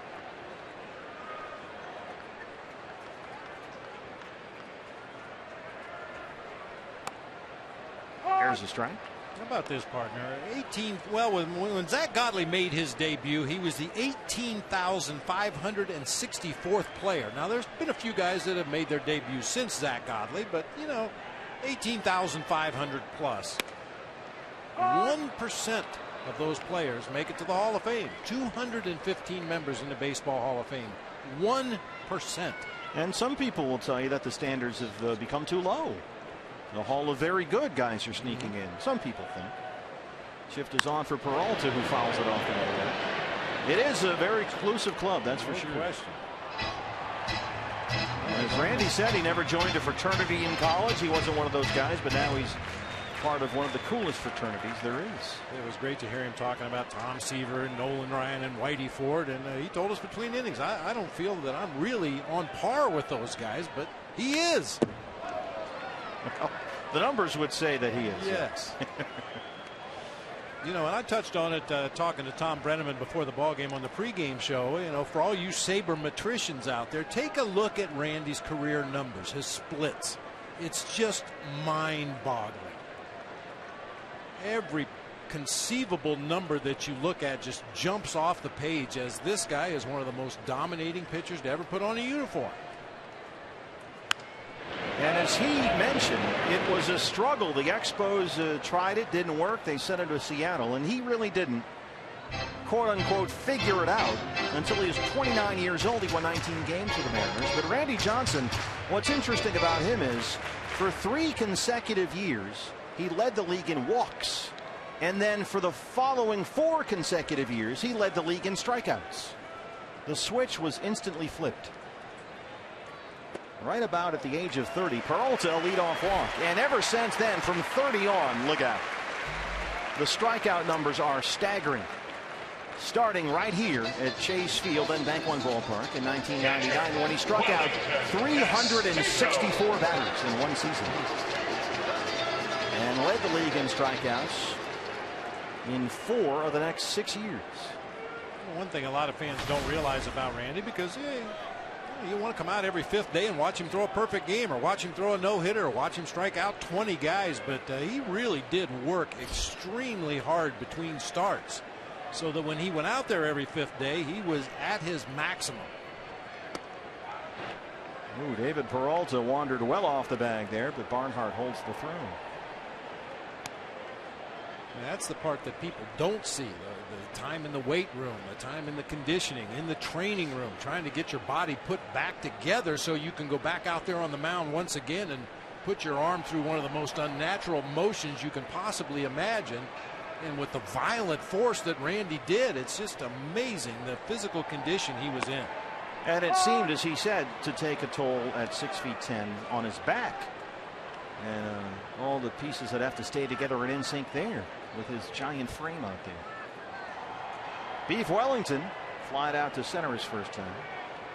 It was a sad day for hitters when Randy realized that if he really extended out over his front leg, he was shortening the distance that ball had to travel to get to the catcher's glove.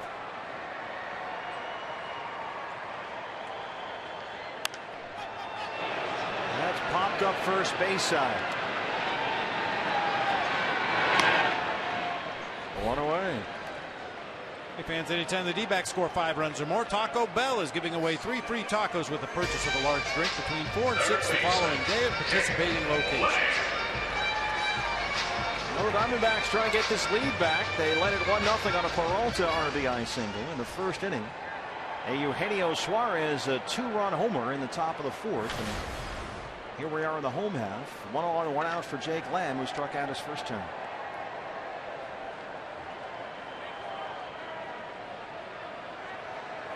And the great thing about all the Randy Johnson stuff today is that we're still moving forward here now that he's in the organization. He and Gonzo and Derek Hall and a whole Diamondbacks contingent will head to Japan next week. That's going to start Wednesday as part of their week-long goodwill tour. There's Derek Hall, the president and CEO, and his wife Amy. August 14th through the 20th. Tony La Russa will be there. Gonzo. It's the Diamondbacks' second trip to Japan since 2012, so they have some meetings over there.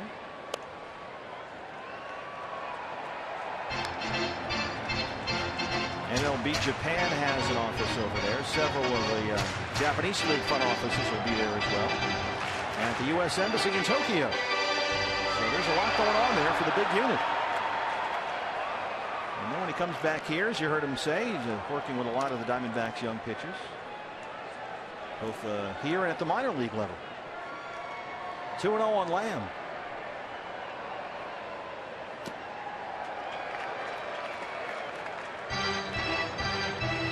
Kiva Sampson walked Peralta. Now he's behind on Jake Lamb, 3-0. Talk about looking through those Randy numbers, and a couple of things jumped out at me today. He was undefeated against 2 teams in the major leagues. He was 13-0 with a 191 against the Cubbies. How about that, huh? And he was 1-0 lifetime against the Diamondbacks. The only 2 teams that he was unbeaten against. He only had a losing record against 3 teams. Tampa Bay, he was 3-5. The New York Yankees, he was 6-8, and the New York Mets, he was 6-7. Everybody else either had a 500 or a considerably better record against. Just win, baby. Just win. He's talking on the radio right now with the Governor Greg Schulte and Tom Candiani.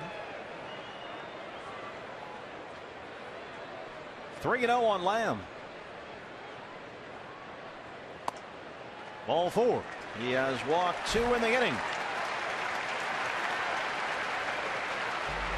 Randy had his most victories against Colorado Rockies, 19 of them.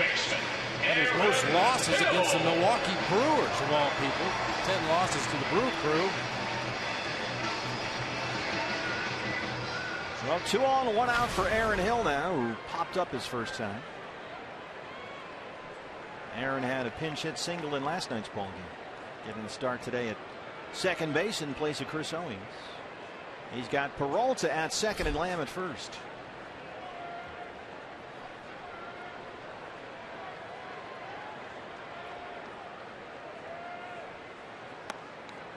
One other little side note. Today's home plate umpire, Larry Vanover, worked the plate for 5 Randy Johnson starts. RJ was 3-1 with a 138 with Larry Vanover behind the plate. The crew chief back there tonight. 60 pitches for Kiva Sampson, 37 strikes. The 0-1 to Aaron Hill. Drives it out to Bruce in right field. And there goes Peralta. He will tag up and hit for third.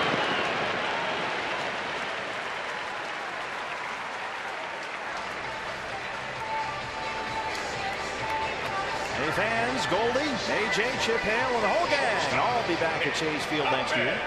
And you need to be here with us. Purchase a 28-game half or a full season ticket and get the best seats, discounted prices. Go to dbacks.com/tickets for all the information. So it's going to be a real fun team for the rest of this year and next year. This team is ready to go. And things are happening, so come on down and be a part of it. They're on the corners with 2 outs for Nick Ahmed, who's flying out to center his first time. Peralta at third and Jake Lamb at first.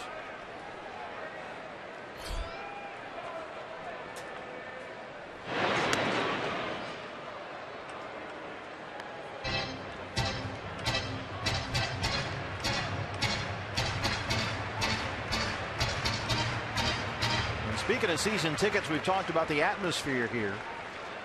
And I imagine with this place just about full here, Bob, that it was like this back in the day. Oh, yeah, there were a lot of games like this. When the big unit was in the purple. Absolutely. And striking guys out. Getting into it early in the ball game, you know, strike out 2 in the first, maybe get 1 in the second, a couple more in the third, and then by the 4th or 5th inning, fans started to get into it. Hey, he's dealing today. This is going to be fun. 1-0. Out to Bruce.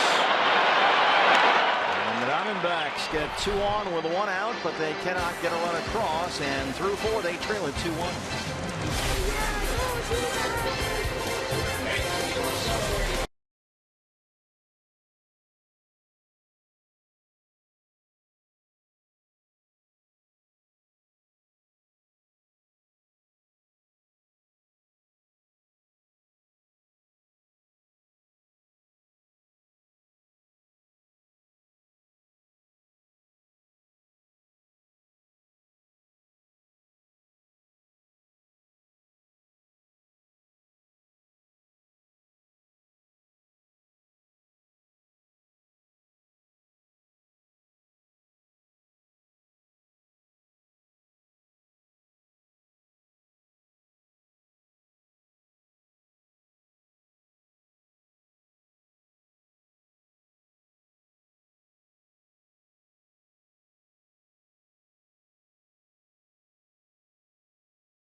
Today, August 8th, 2015, Randy Johnson's number 51 retired by the D-backs.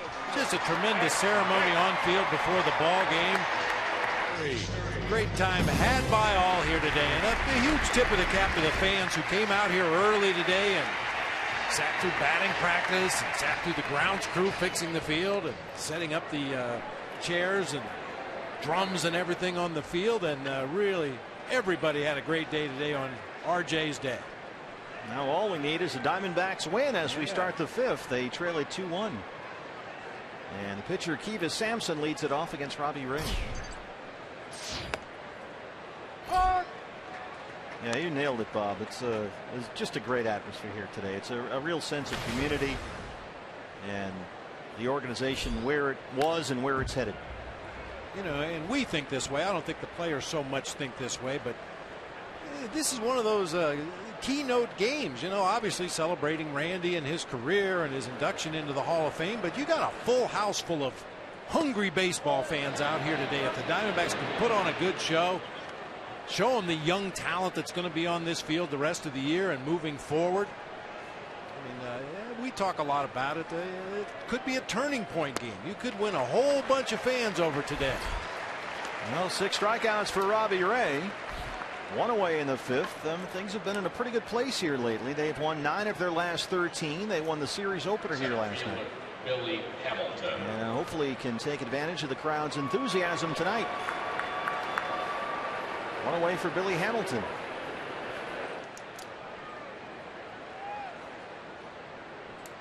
Hamilton has flied out and struck out. He's 0 for 2. Here's Lamb at third and Goldie at first.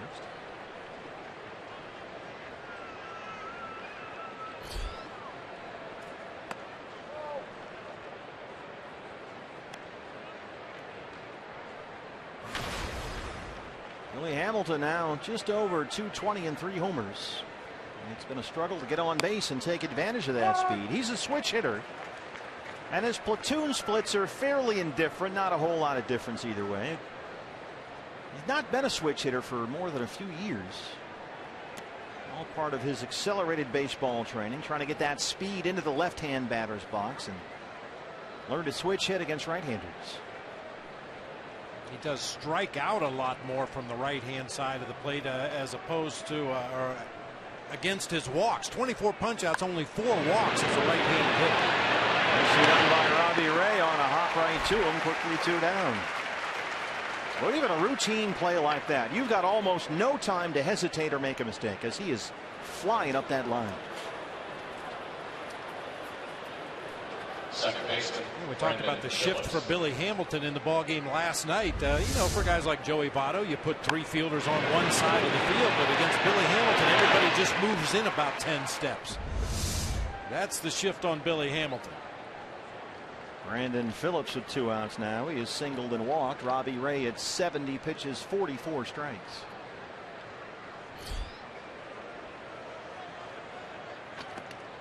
How about that swing? I would say he was tied up on that one. Just a tad. That was an RJ-like slider that time. We saw a lot of swings like this against Randy Johnson. You start the bat and you realize I might get hit by that pitch.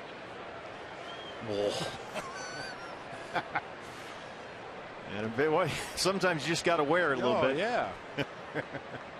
That dude BP, as he's known on the Twitter.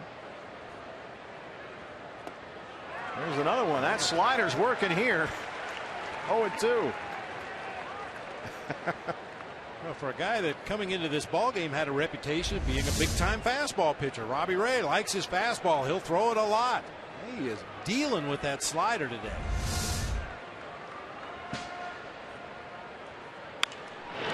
Shoots it just foul down the left field line. John Kladnick, our Golden Glover down there, is on it. Gary Schiffman working the right field line.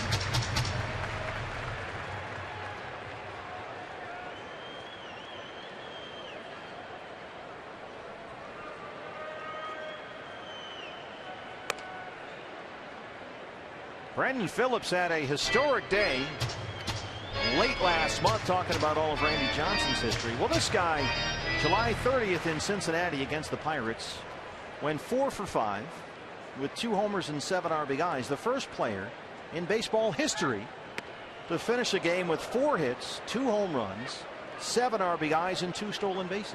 No one had ever done it. It's a pretty good day.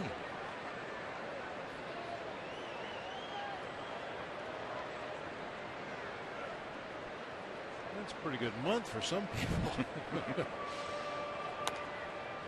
This does get a piece of that one. Just did get a piece of that straight changeup fading low and away. I mean, after throwing that back foot slider the way Robbie Ray has done in this at bat, should open up that outside part of the plate. I mean, Brandon Phillips right now, he's not sure if he can get a bat to that slider inside or not, so there's a chance he might start a little early. Fastball missed down and in, and it's full 3-2. That's a good example right there of Robbie's location and command with that fastball, maybe not being quite what it was earlier in the year.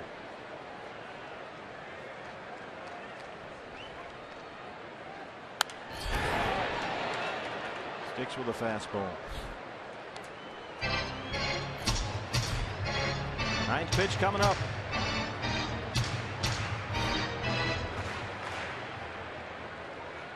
Brandon Phillips pulling a Goldie here. Went from 0-2 to 3-2 in this at bat. And he lifts it out to left. And gone. Brandon Phillips. That's number 8. And it's 3-1 Reds. Just snuck it over the fence out there by the bullpen. And I tell you, for a guy that could not have looked worse on his first 2 swings, it's a pretty good at bat by Brandon Phillips right there.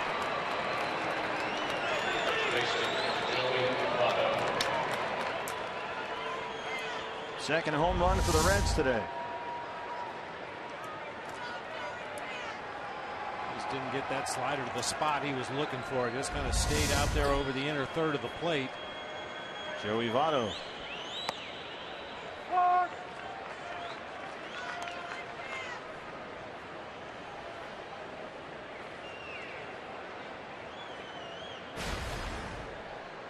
Robbie Ray had given up only 4 homers all year going into the ball game, but he's given up 2 in less than 5 innings here tonight.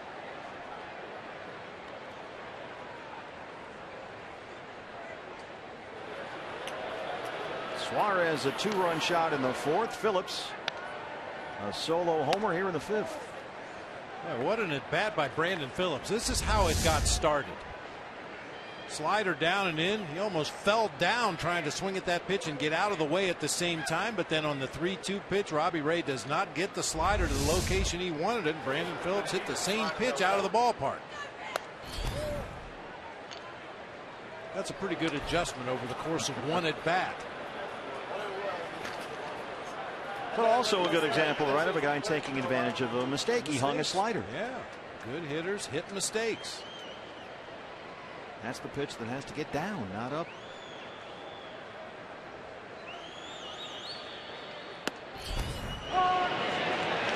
Three and 2.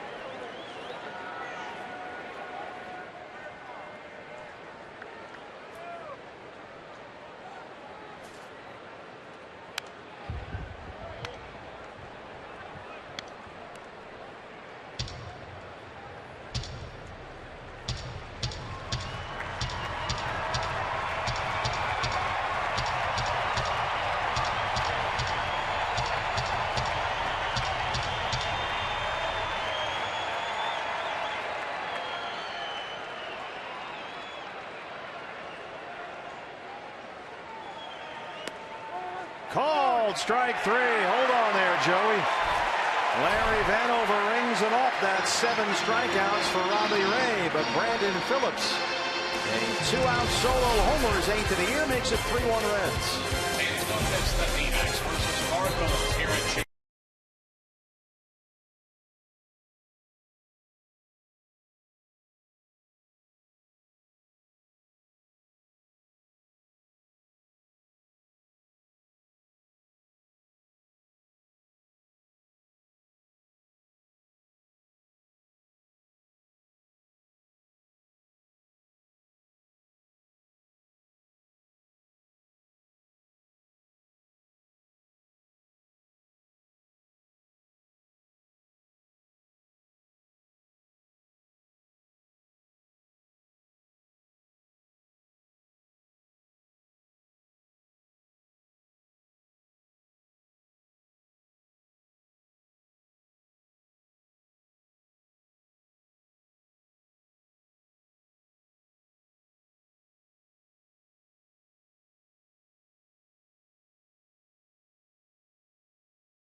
Debut of Randy Johnson, Road to Cooperstown. You'll see Randy's journey to the Hall of Fame and his reflections on the big weekend.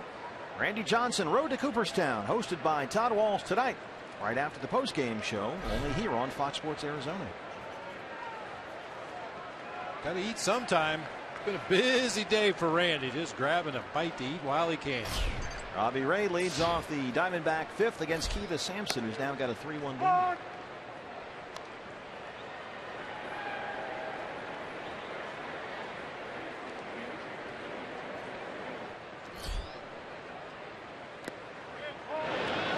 What was a night like for you before Game 7? I was just thinking about that the other day. I was very peaceful, very calm. Went home after Game 6.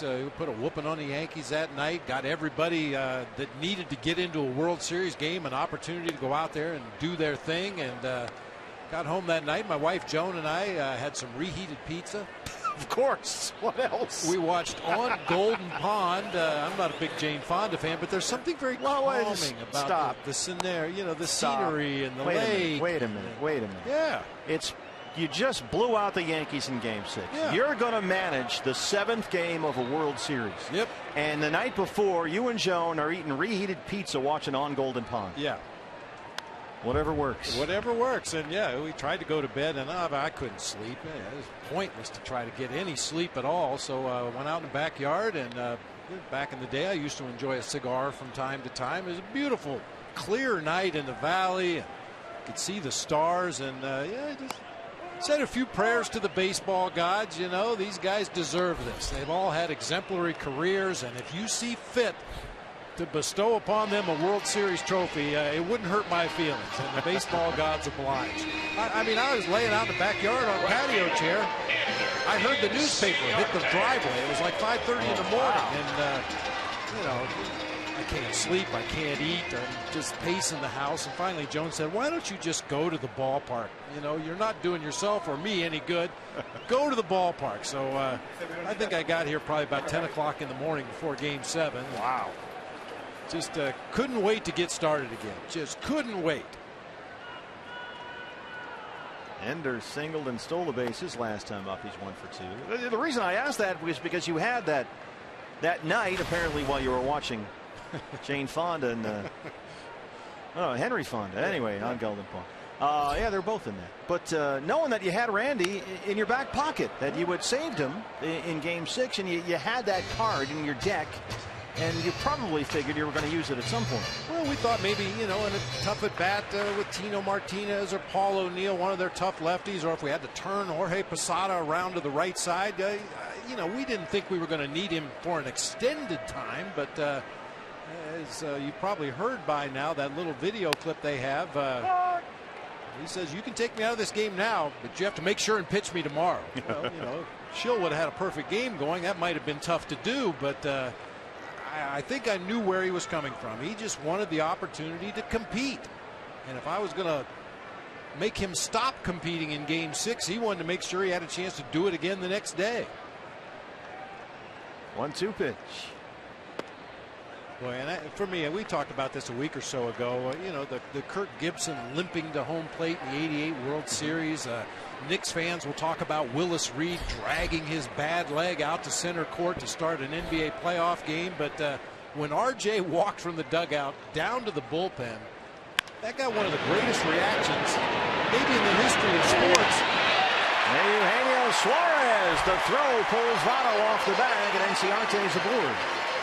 For something that really didn't even involve the game. He was just walking down to the bullpen. He wasn't throwing a pitch. He wasn't swinging a bat. And the fans went absolutely berserk. E6 clearly pulls Votto off the bag over there at first. On break for the Diamondbacks. See if they can take advantage of the second Reds' error of the ball game. And here's AJ, who has doubled and scored and grounded out.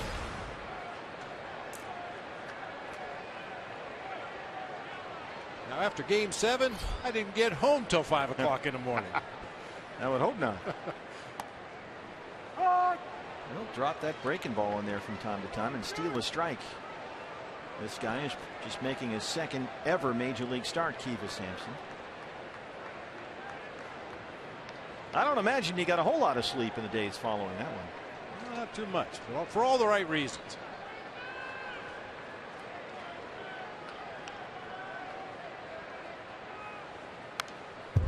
That curveball you mentioned from Sampson, we didn't see a lot of that the first time through the Diamondbacks order, but now third time through, we're starting to see him drop that curveball in there a little more often.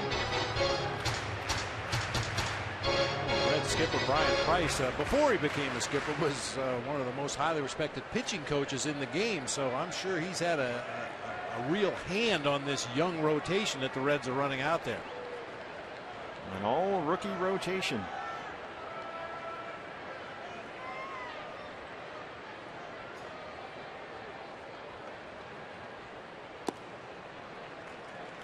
Yeah, Brian Price was saying that using Kiva Sampson and Mike Leake's former rotation spot, Leake now a Giant, now he's on the DL, does give the Reds a better chance to look at him and see what they have with this kid, and give him at the same time a chance to use his full mix of pitches. And as you mentioned, Bob, I think we're starting to see that full mix as the game wears on here. That curveball, that slider, a little more prevalent than they were earlier in the ballgame. Sampson split this year between AA Pensacola and AAA Louisville. And between the two levels, 3 and 6, a 3.38 ERA.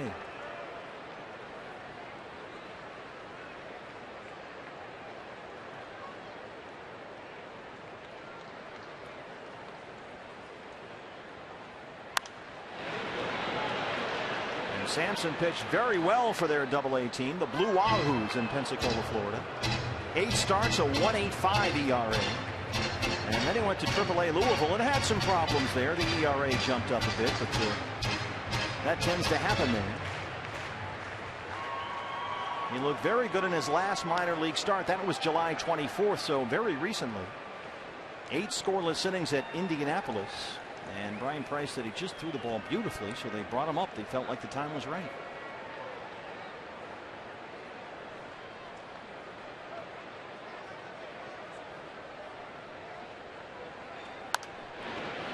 AJ's giving him a battle here.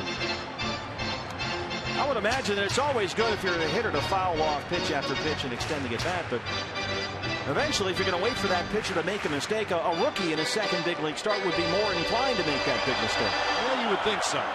Try to overthrow a pitch, or after making a good pitch with a breaking ball, for example, try to come back and make an even better pitch with that same breaking ball and leave it over the heart of the plate. In these lengthy at bats, you get to see everything. He's going to have to throw just about all of his weapons up there at some point in the at bat if you can keep fouling off the tough ones. He's trying to. He bounced that one. Ender kind of got halfway there, and Barnhart was on that pretty quickly back there. So Inciarte stays put. Nice block by Larry Vanover that time. Take another look right here. I guess he did get a piece of it and slow it down. Dropped right behind him. They really like Tucker Barnhart defensively. He's been an excellent defensive catcher back there.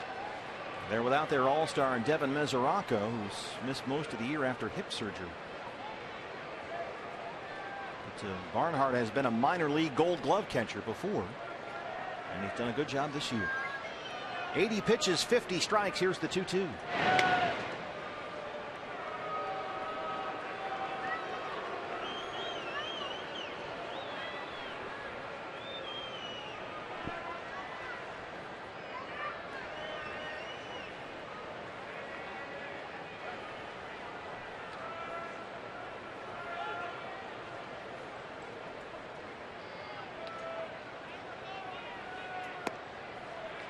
Missed with that, it's full. This is a big time at bat by A.J. Pollock here. Making Sampson really work with Goldie on deck and Inciarte in first.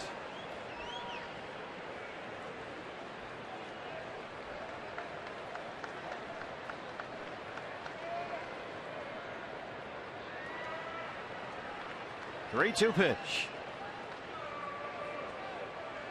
There goes Ender. That's ball 4. Third walk issued by Kiva Sampson, and Pollock wins the battle. 2 on, 1 out for Goldie.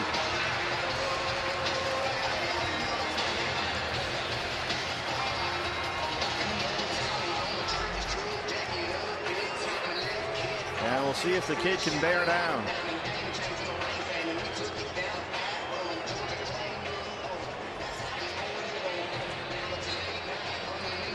Hey fans, follow the Diamondbacks wherever you are with the MLB.com at-bat app, the #1 app for live baseball. At-bat is up to the moment with in-game highlights, live look-ins, replay reviews, radio broadcasts, statcast, and much more. Get MLB.com at-bat for your smartphone or tablet. Well, Sampson got Inciarte to hit a routine grounder to shortstop, but Eugenio Suarez threw it away. That put Inciarte aboard. He walked Pollock, and now he's in a mess here. 2 on, 1 out for Goldie.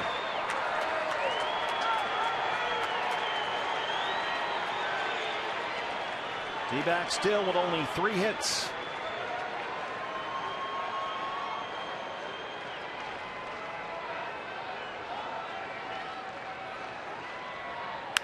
He rolls it right to Suarez. Phillips turns it. Sampson finds the big pitch he needed. He's got a 3-1 lead through 5. CenturyLink shows us what's next. The Legends race. And this may be one, I'm just saying, maybe one you won't want to miss. And it's time for the D-backs Legends race.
Legends race. Randy Johnson stops shy of the line, and here comes Gracie. His first ever win, and what a moment. And what a gesture by the big unit. And there is Racing Gracie and Mark Grace to celebrate D-backs history. And somewhere at this very moment, kids have taken. That's officially the first race anybody named Mark Grace or representing Mark Grace has ever won.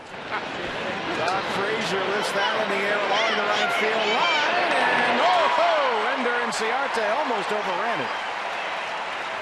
1 pitch, 1 out here in the 6th. About that. What a day at the ballpark. This place went nuts. Racing Gracie had never won a Legends race. He was winless. The bagel is gone, and he gets his first ever victory. Now the question is, will he be the Dwayne Kuiper of Legends racing? Will that be the only one? One and done.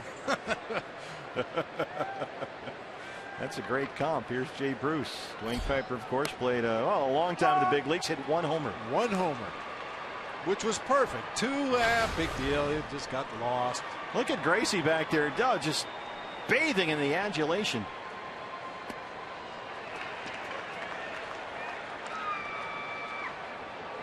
History here at the ballpark. Well, Racing Gracie had his running gloves on tonight. That could have had something to do with it. Might be on to something. And to pick that up from Yunel Escobar. Yeah, running gloves. You saw that in Washington. Had more gloves than Michael Jackson.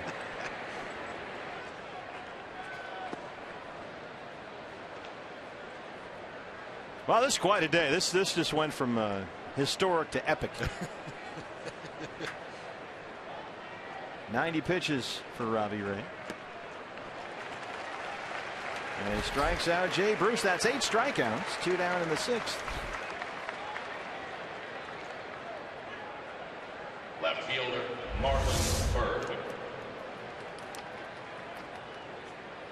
Well, regardless of the outcome of this ball game tonight, you have to be encouraged by Robbie Ray's increased use of the slider. And even though both the home runs he gave up in this game came on bad sliders, he's thrown a lot more good ones than bad ones. And hopefully this will be a lesson for him moving forward about how effective that pitch can be.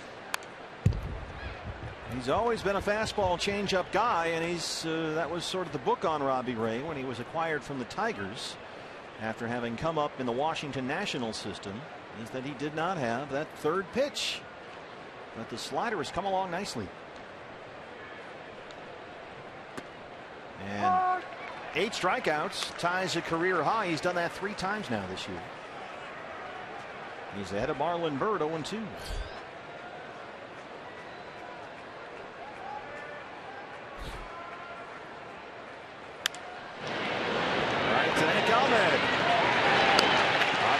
Makes quick work of the Reds in the 6th. Diamondbacks trying to get it going. They still only have 3 hits. They trail it 3-1.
There's going to be a number 51 going right up there in those rafters, along with Jackie Robinson and Luis Gonzalez. Randy, well deserved.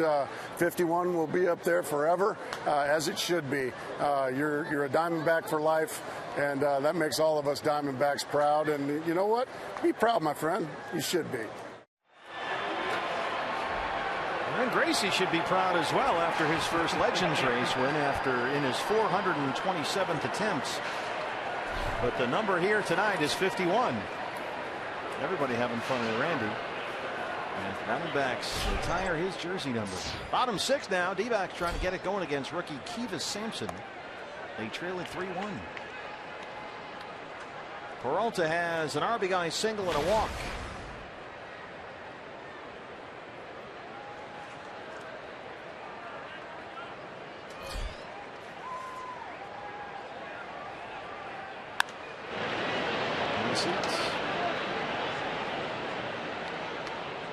Well, you go back to June 21st. David Peralta, he was having a pretty quiet year offensively. He was hitting .250. But the bat has been very productive since that point on. Last 36 games, he's hit .325. Pops this one straight up in the air. Barnhart gives it away from foul ground, trying to find it up there. And he's got it. Our State Farm Report. Couple of moves here with the Diamondbacks trading Oliver Perez to the Astros and Cliff Pennington to the Blue Jays. Jamie Romack, who's had a big season power-wise for Phil Nevin at Reno, 22 homers, is here. He'll wear Cliff Pennington's number 4. And Keith Hessler, who has pitched at 3 different levels in the Diamondbacks minor league system this year, big left-hander, is back there in the bullpen, and he has shot up the charts. Started at Visalia, went to Mobile, was at Reno, and now here he is. And Romack, a guy that gives you a lot of versatility. Plays all over the infield. He's played center field. Big time power bat. Ranked 2nd among all minor leaguers in RBI and home runs. Right to Todd Frazier. A hang with him for Beef move.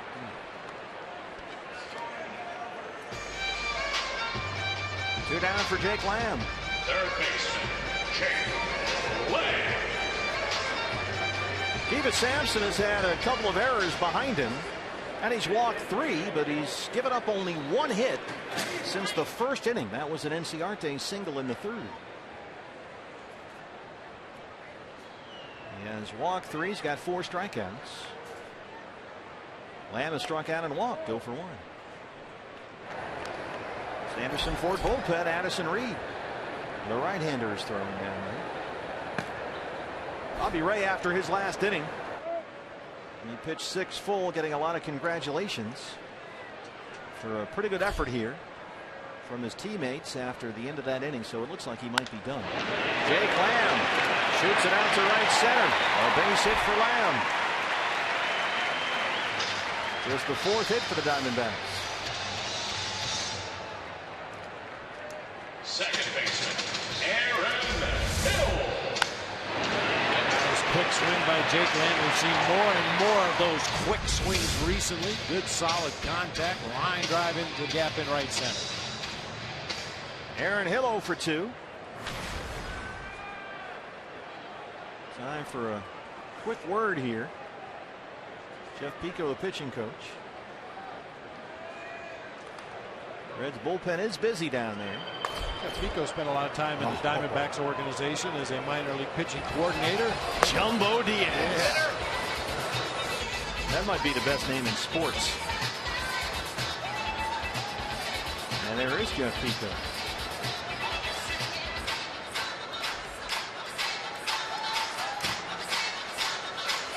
Tell you what, Reds have to like what they've seen so far in this series from their all-rookie rotation. Raisel Iglesias at one point last night retired 15 straight. And so far, Kiva Sampson, 5 2/3 innings. He's given up just 1 run.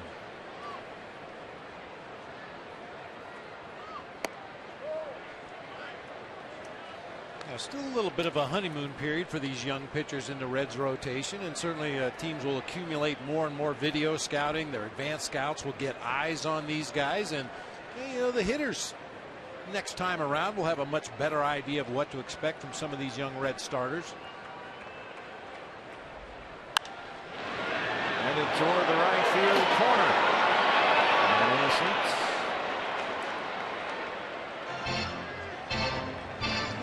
A common problem not only for the Diamondbacks but just about every team in baseball. When you're facing a pitcher that you don't have any background with, you don't have any history against, you don't have much video scouting, you kind of just learn it as you go along. And I think all teams struggle the first time they see an opposing pitcher for the first time, unless the guy absolutely doesn't have anything.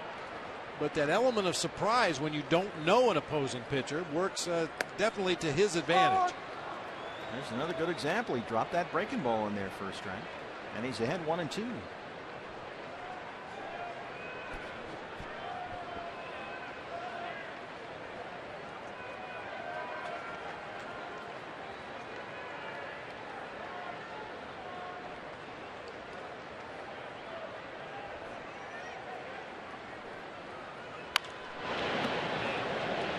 Kiva Sampson came up in the Padres minor league system as a starting pitcher. He had never been a bullpen guy his whole life, but suddenly, middle of last season, he was in El Paso, and the Padres said, "We're going to convert you into a reliever." And he said he was really bummed out about that. Kind of a tough thing to pick up in the middle of the season, especially in the Coast League. But once he hit waivers, a lot of teams had interest, and you can see why. The Reds got him and said, "You're going back to being a starter." And that appears to have been the right call so far. Strong young man out there on the mound. Gracie floating out on the concourse. How about this? We have some stats on the Legends race. Today was the 427th Legends race. And on race number 427, Grayson Gracie gets win number 1. 1 for 427. That's not a high success rate. 1 and 2 and 2. And that one's full. There's no telling where this will lead. No, you never know. We might crank off 400 in a row. We don't know. I mean, there were some absolutes in the world, and one of them was Grayson Gracie would never win. But now it's a world gone mad. The victory lap continues.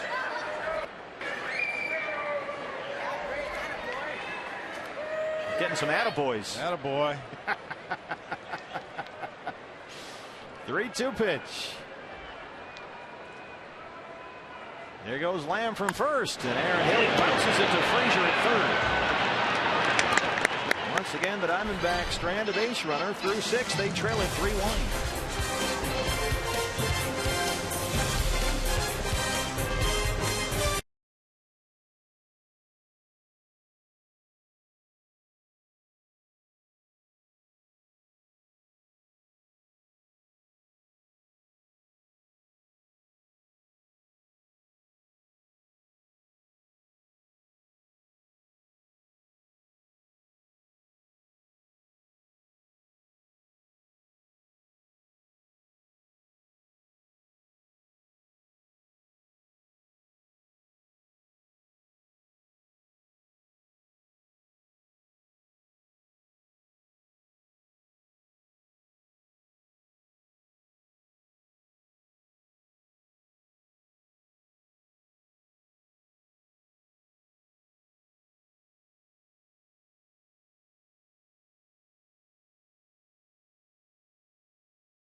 Cox Gig Live high-speed highlights, our Gila River game summary as we start the 7th inning on Randy Johnson night here at Chase Field. Robbie Ray, another Diamondback lefty, pitched pretty well.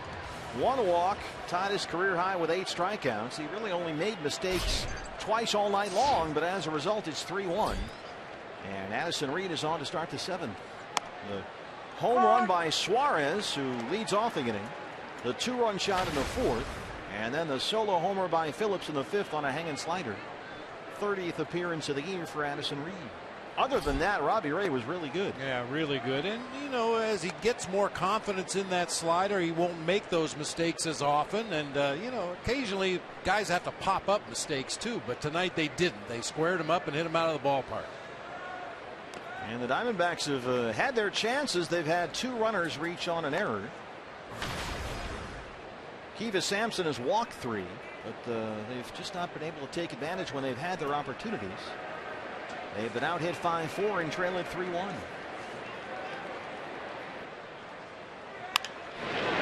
It's a fair ball off the glove of Lamb, and it rolls into foul ground. A last time up. He was at second to lead off the seventh. He's now hit safely in 7 straight. He's been a nice find for them. They got him from the Tigers in the offseason.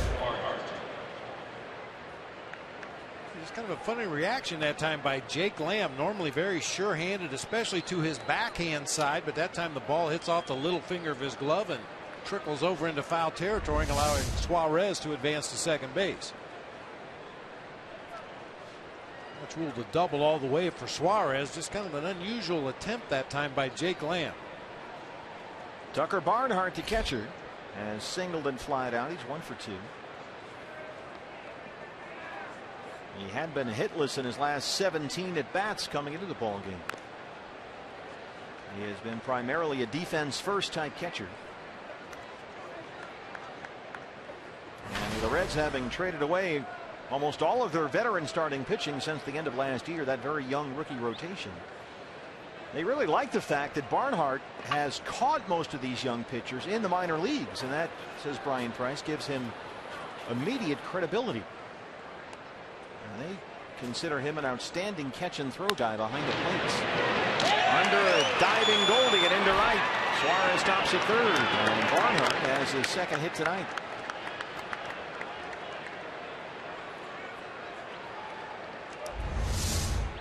Just a hard grounder, gets by Goldie on into right field, hit hard enough that Jim Riggleman had no option but to throw up the stop sign over there for Suarez, putting the Reds on the corners with nobody out. Number 55. And their pinch hitter extraordinaire, Skip Schumacher, will hit for Sampson. So they got Suarez at third and Barnhart at first. Nobody out. Here's Schumacher. 222 without a home run. He is their primary pinch hit guy, says Brian Price. Batting .288 as a pinch hitter this year. And that's in 52 at bats, so it's not a small sample size. This is kind of what he does now. There's a strike. Yeah, 52 at bats as a pinch hitter for Skip Schumacher. The next closest is Jason Bourgeois with 11. So there's no question this is their number one go-to guy in pinch hit situations. Addison Reed ahead 0-1.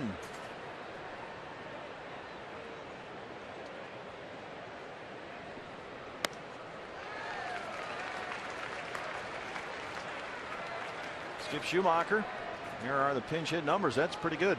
It's a tough job. That's what everybody tells me anyway. That's why most teams, especially good teams, they like to have veteran guys on the bench. Guys that have had their time as a starting player and now have morphed into either a platoon guy or a part-time player. But they'll give you those good quality major league at bats in key junctures of a ball game. Well, Schumacher separated his left shoulder in spring training last March, diving for a ball, and it had really set him back most of last year. He only played 83 games, and he got a 2-year deal before last season, and it mostly because of that injury hasn't really worked out for him. And now in the second year of the contract, he's their lead bat off the bench.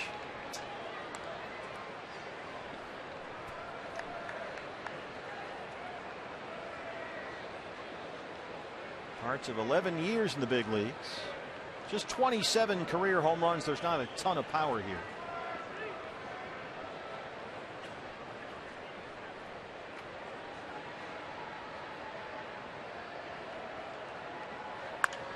Goldie has it coming home. And Suarez hung up.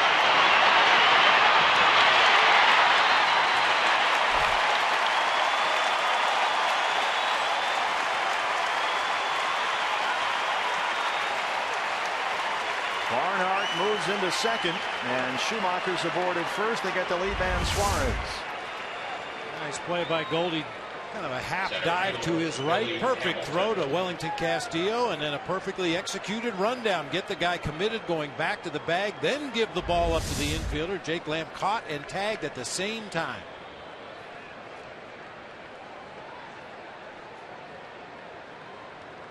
Caught and tagged at the same time. Yeah, the ball got there at the same time the runner did, and Jake, all he had to do was catch the baseball, and Suarez ran right into the tag. I mean, it was accidental. It doesn't always work out that way, but you like to finish those rundowns in one throw if you possibly can. Billy Hamilton, 0 for 3. Corners are in for the Diamondbacks. First pitch swing, and he pops it up behind the bag at second. Very shallow center. And AJ is there.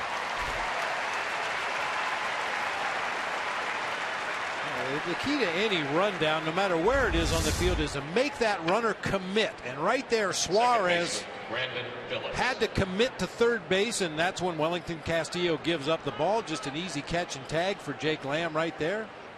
Perfectly executed rundown. So it's 2 outs and 2 on. Keith Hessler, the rookie left-hander, who has never pitched in the major leagues, is warming up in the Sanderson Ford bullpen. You've got Phillips up here and Votto, the lefty, on deck. Phillips having a good night. He has single, walked, and homered.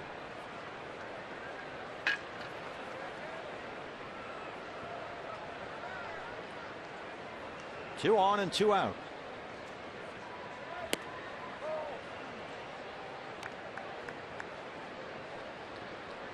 Pretty tall order for Keith Hessler. He's a tall guy. He's 6'4". The rookie lefty. His first big league hitter might be Joey Votto, potentially with the bases loaded. Go get him. Welcome to the big leagues. Exactly.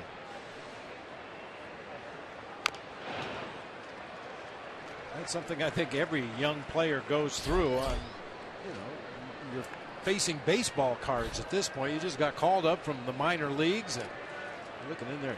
Jeez, that's Joey Votto. That's Todd Frazier. He won the home run derby this year. Well, think about this kid earlier in the year was pitching in Visalia in A-ball, and now here he is.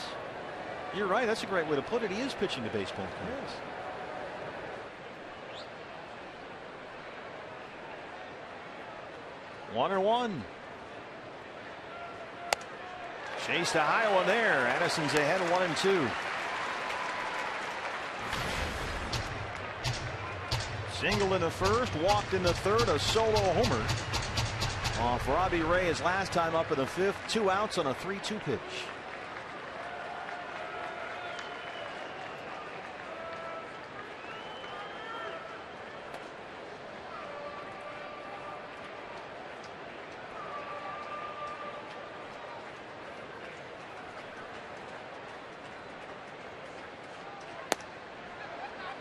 Two and two.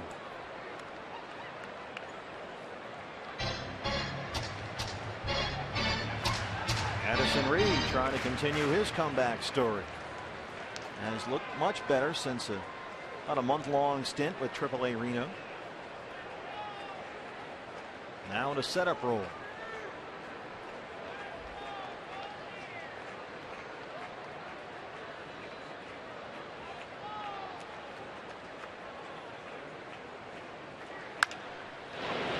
Bouncer to Aaron Hill at second. Addison Reed works his way out of trouble. We stretch at Chase Field. Diamondbacks trailing 3-1.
Fox Sports Arizona's Fan Express. Congratulations, Randy. They're here from Tolleson today.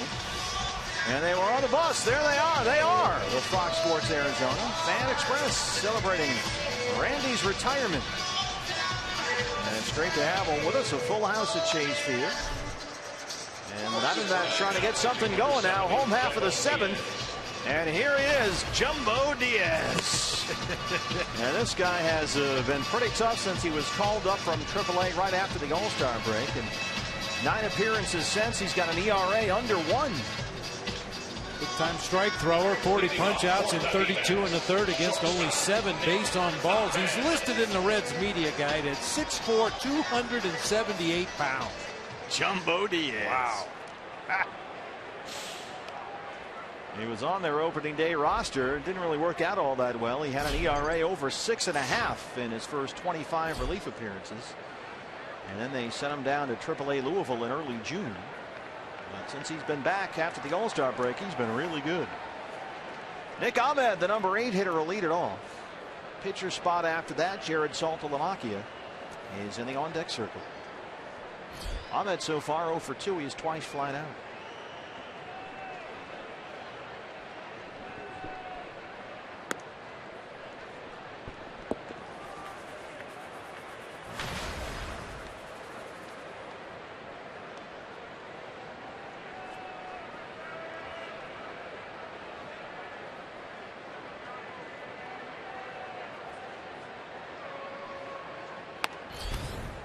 Nick Ahmed down and away.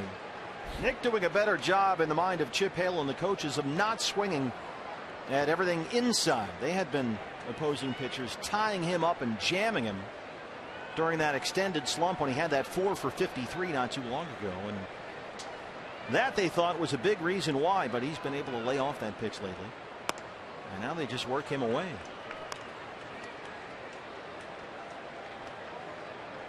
And with those long arms, Nick's a big lanky guy up there, 6'2". There's good plate coverage. But they're going to come inside and you're going to swing. You're going to tie yourself up, I guess, more often than not. Big cut at that one. 98 from Jumbo Diaz. 2-2. That's his bread and butter. That big fastball in the upper 90s. Has a hard slider he'll throw in the upper 80s. Also mixes in an occasional split finger fastball for a changeup, mostly to the left-handed hitters.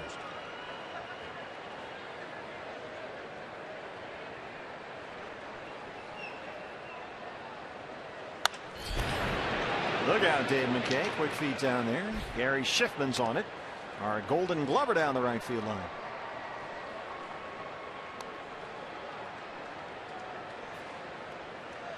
John Kladnick working the left field corner tonight. Here's John.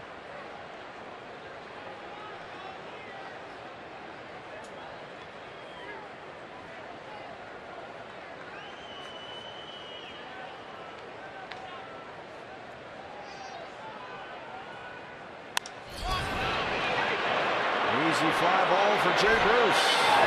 One down. Hey fans, next time you're out here at the ballpark, we invite you to play Kachinko by signing up at one of the 20 interactive kiosks right here at Chase Field during any Diamondbacks regular season home game. Might win yourself a Sanderson Ford. And another finalist was last night, I think. Pitch hit for Addison Reed, number 4, Shane. Well, here you go. They have recalled Jared Saltalamacchia. And just up from AAA Reno, following the trade of Cliff Pennington to Toronto earlier today, is Jamie Romack, who has put up some good power numbers in recent minor league systems. You can see that 22 homers and 87 RBIs, playing for Phil Nevin and the Aces this year. In his first season in the Diamondback system, he signed as a free agent last November. And this is just his second major league experience at the age of 29. He'll be 30 next month. He played 15 games with the Dodgers last year and went 1 for 21.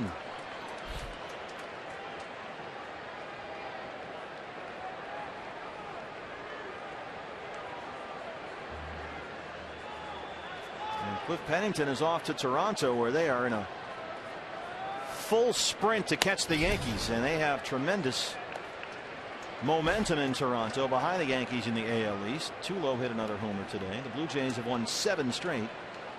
David Price pitched. They won in New York 6-0. And they're now only 2.5 back. So good luck to Cliff. Boy, good luck. You get called up to the big leagues second time. You get Jumbo Diaz throwing 98 and 99 at you. No picnic. Jamie Romack. Big guy up there, 6'2", 220.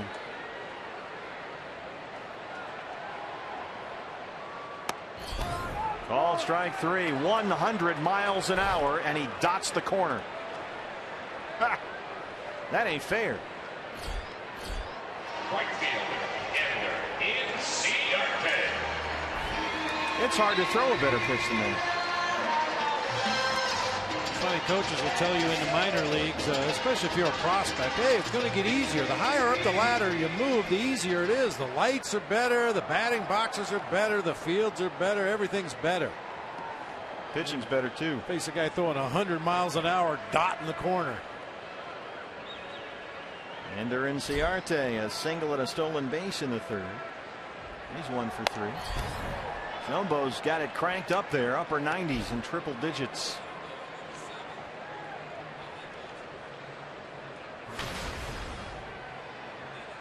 You're watching Jumbo Diaz up here, dotting the corner down and away at 100 miles an hour. They got a guy back there that throws harder and from the left-hand side. Yeah, they do. I mean, how about that? Hope we don't see him. Yep. Aroldis Chapman. And we might see him in the 9th if it stays 3-1. 0-2 on Ender. We need some kind of a comeback here tonight for the battling D-backs. Dodgers lost again today to the Pirates. The Giants dropped another one to the Cubs.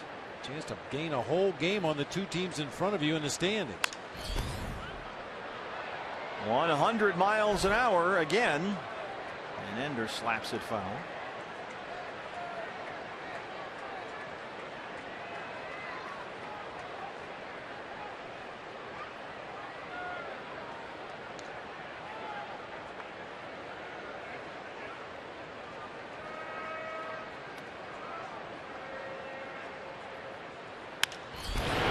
Shoots it toward 3rd and backs up Frazier.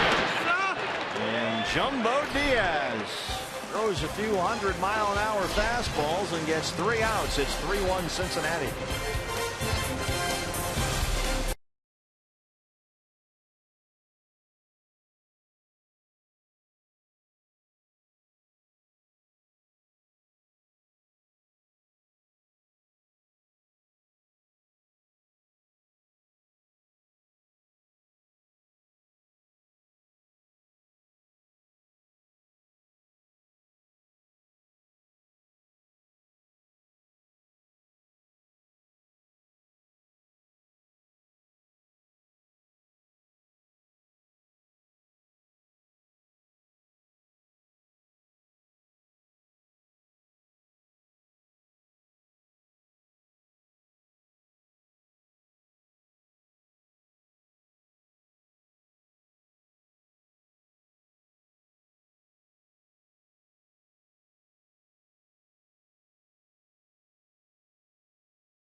Yeah.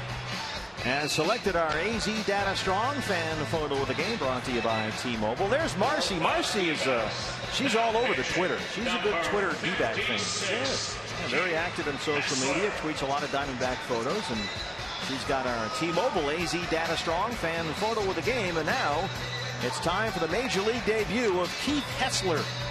26-year-old left-hander, big guy out there. He's 6'4", and he has steadily worked his way up through the Diamondbacks minor league system this year. He has pitched at 3 different minor league levels, and in a total of 47 relief appearances, has pitched to a 1.68 ERA, and here he is in his major league debut. And he's had some impressive strikeout totals, 62 strikeouts in 53 innings, only 11 walks, and has made tremendous progress this year and appears to have finally really put it all together. And guess what? He gets to face Joey Votto as his first batter in the big leagues. The shift is on for Votto.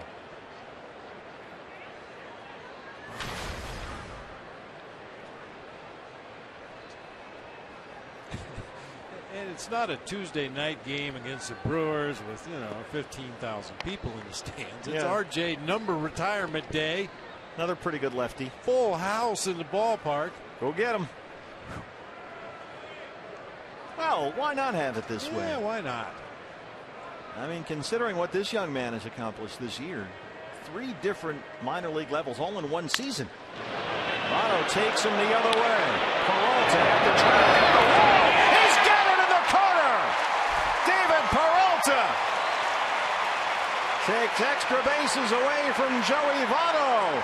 And take a deep breath, Keith Hessler. You've got your first big league out. That ball's hit in exactly the perfect spot. If that's a couple feet to the left or right, it gets out of the ballpark, but it's right back in that little nook or cranny, whatever it is, giving David Peralta just enough room to make a leaping catch before crashing into that bullpen wall. I mean, that is not an easy corner to navigate. You've got that nook and cranny, that chain link fence out there by the bullpen. Frazier takes one of his big hacks. He's 0 for 3 with a strikeout. Better ballparks, better lights, and better defense behind you at the major league level. Nice play by David. Yeah, stay with that ball. Hessler quickly ahead of Frazier 0-2. How about this? So he faces Votto, right? His first big league batter. Now he's got the home run derby champion for the second batter. On Randy Johnson night. Who scripted this anyway? But he's ahead of Frazier 0-2. Well, a little bit of a learning experience here for Wellington Castillo. Kind of a funny attempt to catch that fastball just off the outside corner there on the 0-2 pitch. This is the first time he's seen Hessler. And Hessler's got Jay Bruce on deck. So he's getting 3, 4, and 5 here in the Reds' 8th.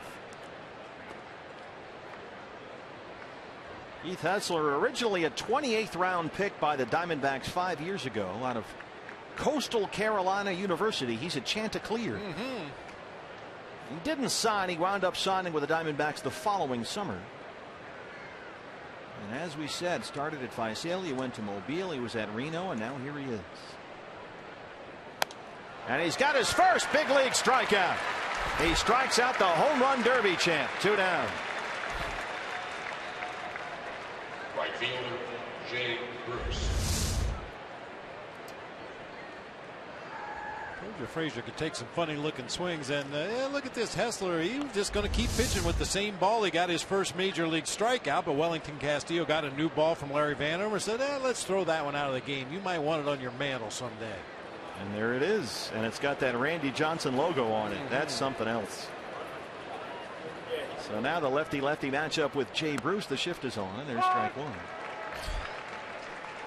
Bruce 0 for 3. Hessler opened this season at Visalia, 10 relief appearances, and did not give up a run. He was extremely impressive. And from there he went to AA Mobile, worked out of the bullpen for Robbie Hammock in a setup role, and had an ERA in 24 appearances with the Bay Bears of 0.71. 13 games for Phil Nevin in Reno, and here he is. Following the trade last night of Oliver Perez to the Houston Astros. And Hessler along the way has put up some solid strikeout totals and shown good command. 1-2 on Jay Bruce. And he got him! Welcome to the big leagues. Keith Hessler, 2 strikeouts and a 1-2-3-8.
Coverage of Diamondbacks baseball continues here on Fox Sports Arizona with Diamondbacks Live, the post-game show. Brandon Webb, I'm not really sure where to start our attack on the show. We'll deal with the game, of course, at some level, but I think the big picture is the story. Randy Johnson, don't you agree? I would have to agree, Todd. There's a bunch going on, exciting pregame stuff going on during the game. It was overall, it's just a great day. And Mark Grace won a Legends base. I mean, really, we really have to forget that. We really have to concentrate and think about how we're going to put this show together. So, Stephen Bob, it is, as they say, a fluid situation. We know this: the game ends, we start Diamondbacks Live all day with RJ. It's always fluid when you've got lightning. And here comes some thunder. It's J.J. Hoover with that 2.05 ERA. Brandon Webb and Todd Walsh, Diamondback Live all day with RJ following our ball game. It's a reunion of Tom Brenneman and Todd Walsh before the game on Diamondback Live pregame show. I saw you guys tape the segment. It was touching. Can I get you a tissue? A hanky? I'll tell you, we had to really earn our money that first year covering the expansion Diamondbacks. Man, I mean, the worst game this team has had this year would have been the highlight in 1998. You and Tom Brenneman. Boy, oh boy. Boy, oh boy. There he is working Reds TV. By the way, the Giants, when they play the Cubs tomorrow, will be facing Jake Arrieta on a getaway day. Jake Peavy takes the mound for the Giants. Well, he's really good. Those pipes, man, I'll tell you. It sure does. Just placed on the disabled list for the what's Giants. That old saying? The nut doesn't fall far from the tree. He learned from the best, his father Marty. It's in the genes, man. It's in the genes. Here he is, the legend, Marty Brenneman on Reds Radio. I've told the story many times in the past. I first met Marty and his late partner Joe Nuxall at Ohio University. Not with the people you got coming up after this guy. He's already looking ahead to Goldie. And he does what Marty Brenneman just said not to do. Walk Pollock ahead of Paul Goldschmidt. Real quickly, Marty Brenneman and Joe Nuxall traveled around with one of the local beer distributors there in southern Ohio and came to Ohio University with a copy of the Reds highlight video from the year before. Then they play the highlight video, and then there'd be a question and answer session, and lots of beverages imbibed during the process. But my coach in college took me up afterwards to meet Marty Brenneman and Joe Nuxall, one of the great thrills of my life.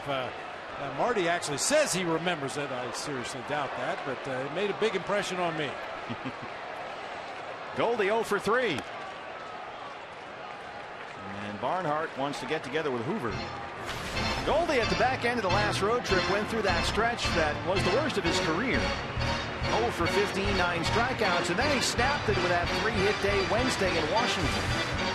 And had Thursday off, but he went back into slump mode last night, 0 for 3 with 2 strikeouts. And tonight he has flied out, struck out, and hit into a double play. Trying to get an 8th inning threat going here. Throw down to first, and AJ is back in time. Barnhart pretty quick back there. It almost looked like that was a design play, like a half of a pitch out. Throw your best fastball up and away from the right-handed hitter, and Barnhart just steps right into it and fires down to first base. You wouldn't anticipate a designated pickoff play to run the count to 2-0 on Paul Goldschmidt, but it certainly looked like one. Pico makes another visit. Stop throwing balls. He appears to be agreeing with him. Now Larry Vanover is going to come out here and break this up. 2-0 to Goldie. Diamondbacks have been out hit 7-4. They trail it 3-1. Back with you tomorrow. Series finale. Diamondback Live pregame show at 12:30. Patrick Corbin. Anthony DeSclafani for the Reds. The 2-0 to Goldie. In the air, right center. Bruce and Hamilton. Jay Bruce has it. Goldie 0 for 4. That's the first out here in the 8th.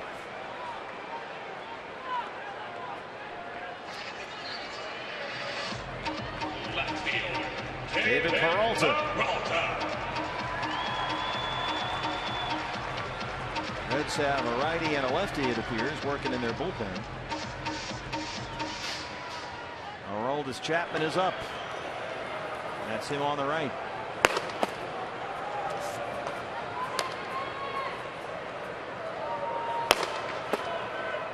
Burke Badenhop, the hopper, the right-hander. Peralta jumps at the first pitch and pops it up.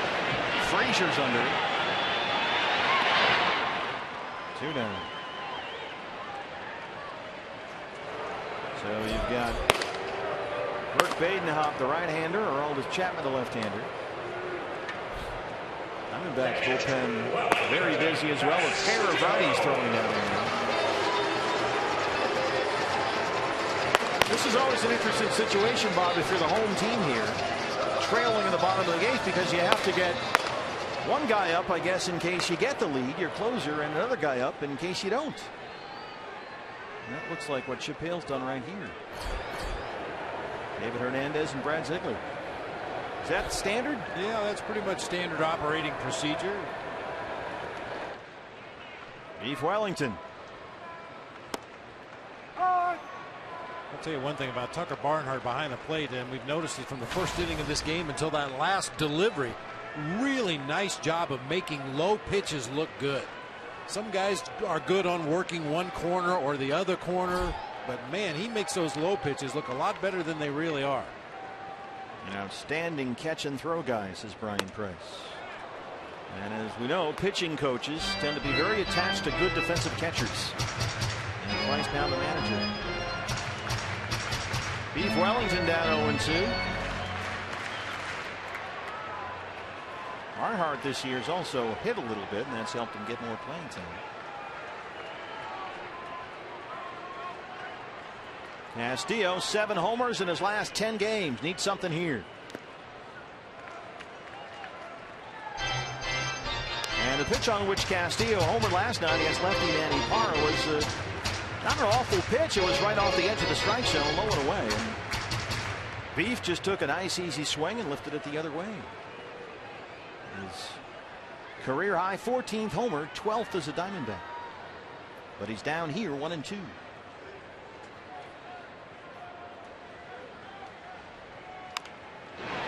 A slow roller to Phillips. And we'll go to the 9th. Diamondbacks trail it 3-1.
lemonade guy, more. Well, congratulations. You have been voted Major League Baseball's top vendor. What does it mean to you to have this fan support? It means a lot because of the recognition, and I've worked over 30 years in this field doing my job, and the recognition is just wonderful. And I've been with you for a couple of days today, and everybody recognizes you. How has your life changed in the last 24 hours after being voted the top vendor?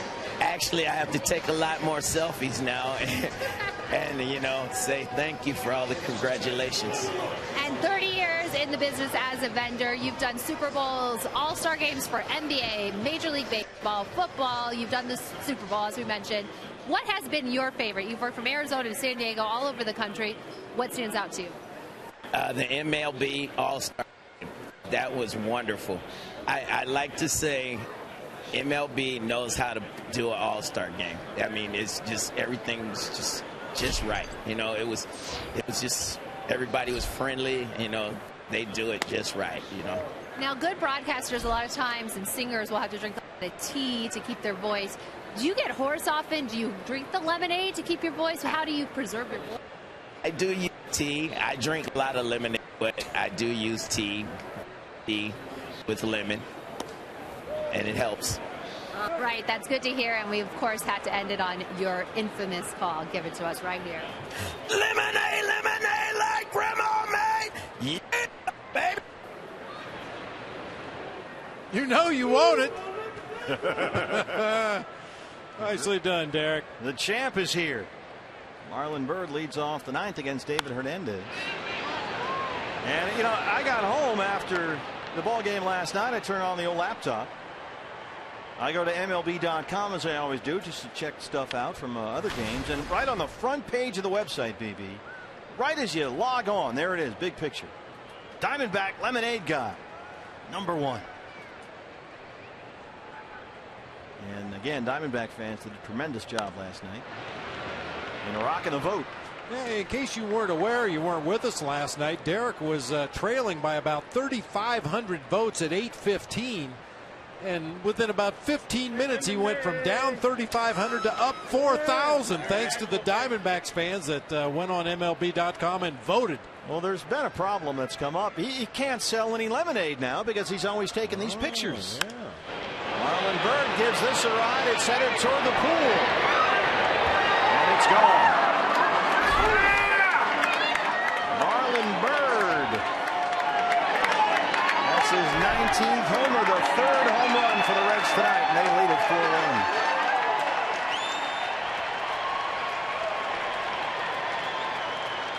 Somebody just threw away the Randy Johnson souvenir board.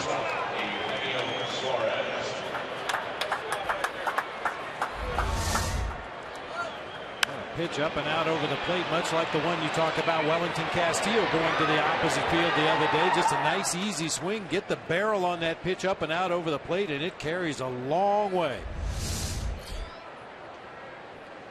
And Marlon Byrd just a few weeks shy of his 38th birthday.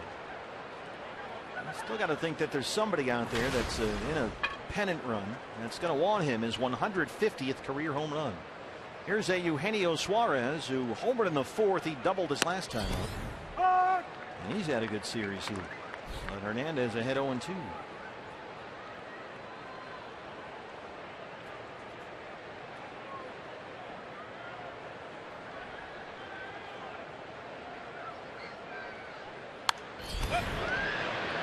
I don't know if the extra run means that they'll sit Chapman or use him. Looks like he's still going to come in at this point in a 4-1 ball game. And he's the only guy up in the Reds bullpen.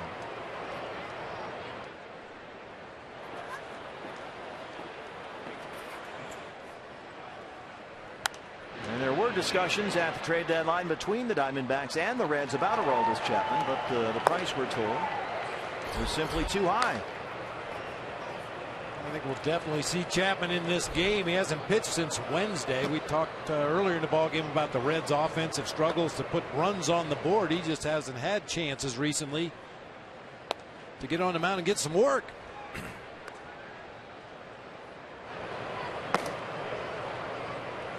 Well, it looks like he's going to get some work tonight. Diamondbacks in the bottom of the ninth inning We'll have Jake Lamb, Aaron Hill, and Nick Ahmed due up 6, 7, and 8. Right to Nick. One away.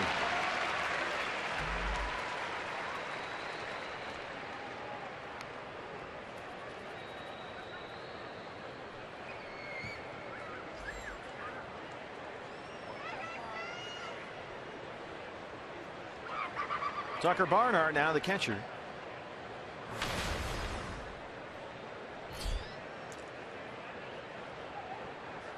Pitcher spot is due up next. Devon DeJesus Jr. is on the in the on-deck circle. We saw him last night get a pinch hit AB. Barnhart 2 for 3, couple of singles.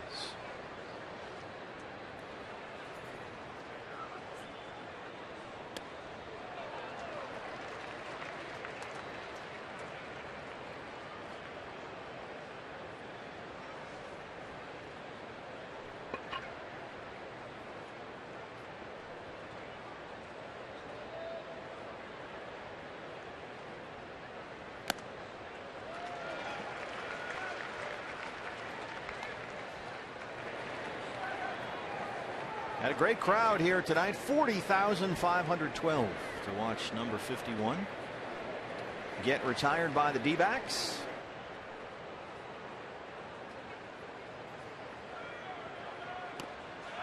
And Hernandez strikes out Barnhart. That's 2 down in the 9th. And here's DeJesus.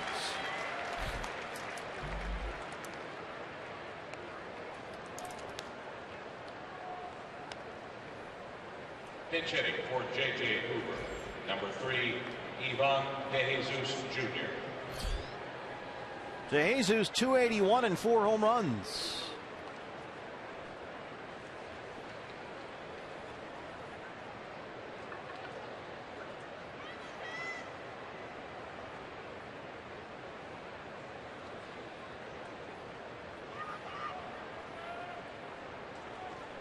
One for 9 as a pinch hitter this year.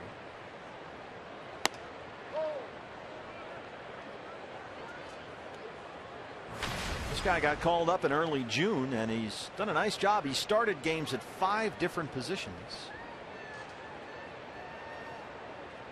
And he's got 10 hits in his last 9 games.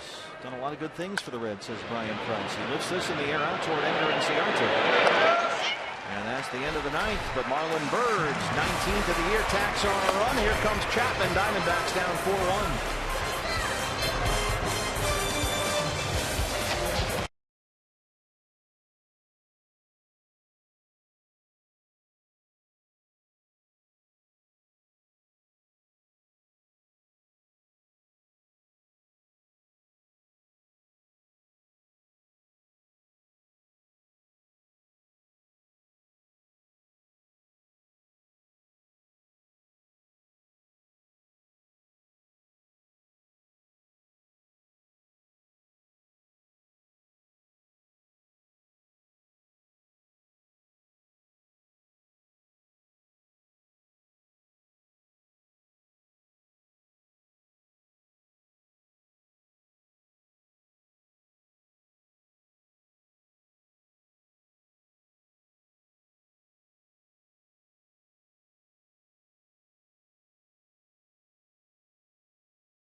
Hayward Pool Products. Hayward Pool Products, enhancing the pool experience for over 80 years. 9th inning, and here is the big weapon in that Reds bullpen. The hard-throwing left-hander, Aroldis Chapman. And the Diamondbacks have a mountain to climb here, down 4-1 in the 9th. Chapman, of course, a left-hander. Jake Lamb was due to lead off the inning, but it looks like Yasmani Tomas will hit for Lamb. Just video game numbers for Aroldis Chapman this season and throughout the course of his career. When he records an out, he will have an even 300 innings pitched at the major league level. Right now, he has 514 strikeouts. And there's not a lot you can do with this guy. I mean, he is a legitimate weapon back there. There are closers, there are shutdown closers. This guy is a weapon. And you wonder where he fits in, and again, Walt Jockey, the GM, says they're not rebuilding, it's more of a rebooting. They traded away all their starting pitchers, but they've held on to Chapman. The asking price apparently at the deadline for a number of teams simply too high. So Tomas will hit for Lamb to lead off the Diamondback ninth. Yasmani, a couple of two-hit games in the final half of that series in Washington. He's at .298 on the year and 6 homers.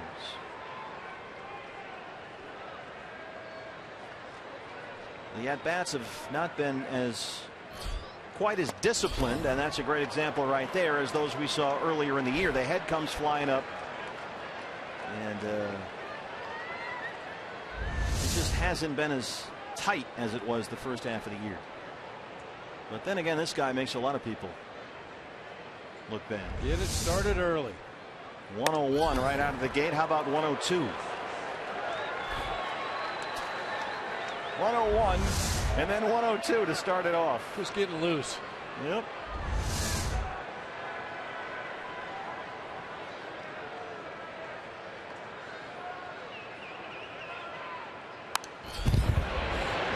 Another one at 102. He got a piece.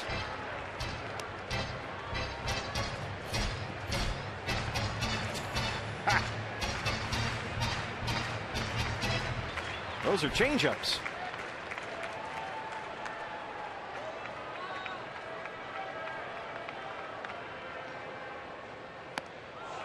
There's his changeup at 90. 90-mile-an-hour changeup. Well, you got the 10 to 12 mile an hour differential. That's what you're looking for, right? Now Aaron Hill gets a crack. Aaron's 0 for 3. Now, if there's anybody on this Diamondbacks roster that might have a chance to turn that Aroldis Chapman fastball around, it'd be Aaron Hill. I mean, this guy can pull a bullet. That's what this guy's throwing out there. 209 on the year and 4 homers. Yikes! 101. And no one happier about Barnhart catching that than Larry Vanover. Now, that might be the defensive play of the game right there. The ability to come up out of your crouch and corral a 101-mile-an-hour fastball before it gets by you. He's looked good back there, Tucker Barnhart. The 1-0.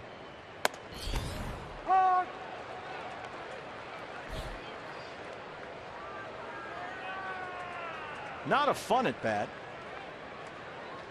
even for a right-hander.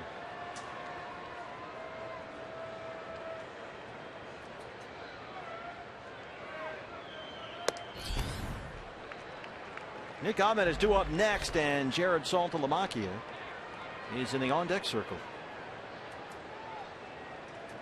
And probably fitting, Bob, that on the day that number 51 was retired here at Chase Field, you've got a left-hander in there throwing 100 miles an hour. They pulled that one, and that's a base hit.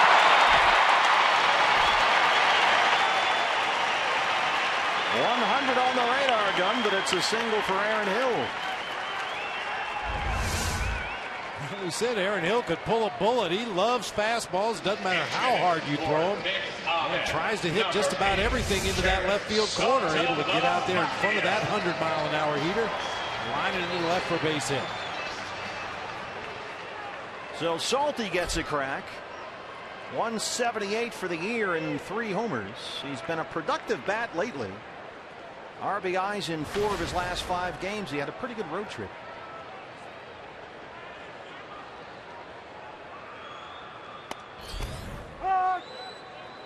is in there for strike one. And of course the pitcher spot is due up next. Chris Owings awaiting his turn. Trying to get the tying run at the plate.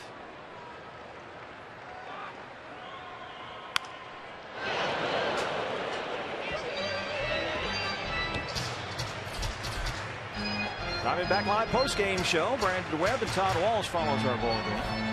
All day with RJ. The Randy Johnson coverage continues. So stay with us here on Fox Sports Arizona.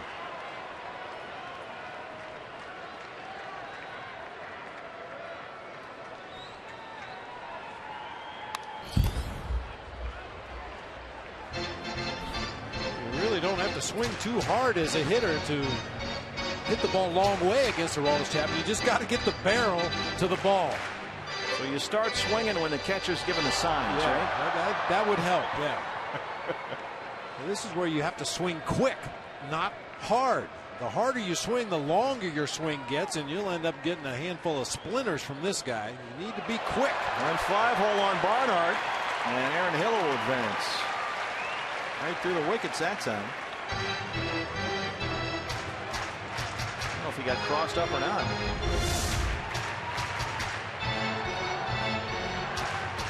It's a wild pitch.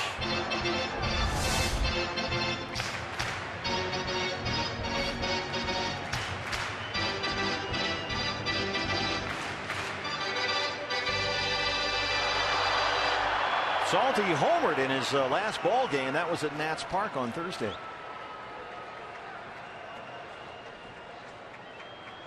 1-2 pitch. 103. 103 miles an hour. This was Thursday afternoon off Tyson Ross's little brother Joe. Jared Saltalamante was playing first base in that game, giving Goldie a day off.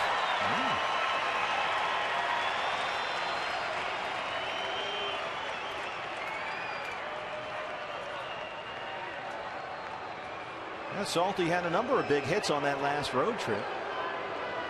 An RBI single in his start at Houston. A pair of RBI hits on Tuesday and Wednesday in Washington, and then the home run Thursday.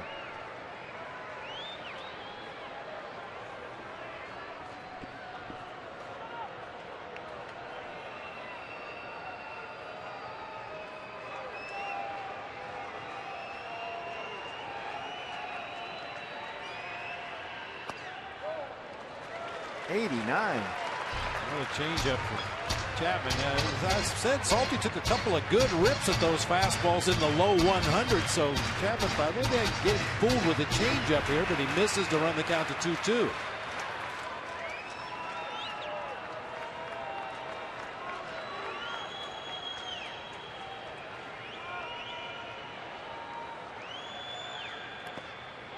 Bounced it in front of home plate, and he's worked it full. 3-2. A nice at bat here by Jared. Chris Owings would be next. He'd hit for the pitcher.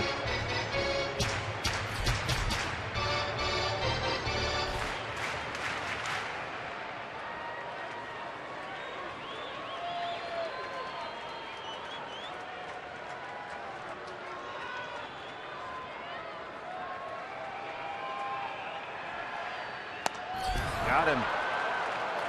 Second strikeout in the inning for Aroldis Chapman. 2 down.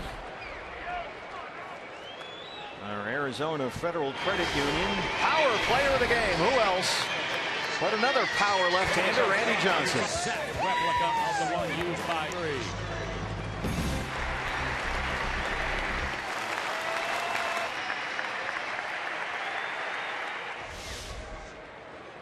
And there is number 51, forever immortalized here by the Diamondbacks. So it's up to CO. 0 for 3 last night.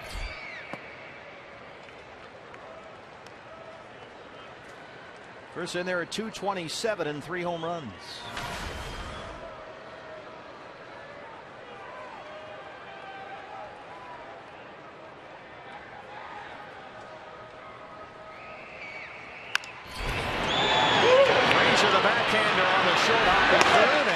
It. Chapman shuts the door. The Reds win the ball game And even the series at a game apiece. They hit 3 home runs. And they win it 4-1. Yeah, you know, the ball club would have loved to put a victory on the board today on Randy Johnson Day here at the ballpark, but there's too much Reds pitching today. Offense just could not get untracked after that first inning. But a big crowd here, 40,512. Rubber game coming up tomorrow. Diamondback Live pregame show starts at 12:30. Patrick Corbin against Anthony DeSclafani in the series finale. Let's start Diamondback Live postgame show as All Day with RJ continues. Here's Brandon Webb alongside Todd Walsh. Todd. Steve, thank you very much. You just started it, coming up in a matter of moments. The body of the show, as they say. And Brandon, I think we have come to a conclusion here with the Diamondbacks falling in Game 2 of this series. And considering all that was going on around this game, leading into this game, and throughout the course of it, I think we're going to focus heavily on the events that preceded the game. Is that okay with you? I think it's a great idea. There's a lot going on, so let's hit that. Okay, so we'll talk about the pregame ceremony, Randy Johnson's speech. We'll take a closer look at his life and times. We will mix in some coverage of the Diamondbacks' 4-1 loss in Game 2 of this series. The series now tied in the game of peace. We're here, as always, from Diamondbacks skipper Chip Hale, and more. So we're going to come back. Diamondbacks Live, presented by CenturyLink, is around the corner. Randy Johnson Day, all day with RJ here on Fox Sports Arizona continues, and a little bit later on, we'll take you on the road to Cooperstown with him. But first things first, Diamondbacks Live when we return.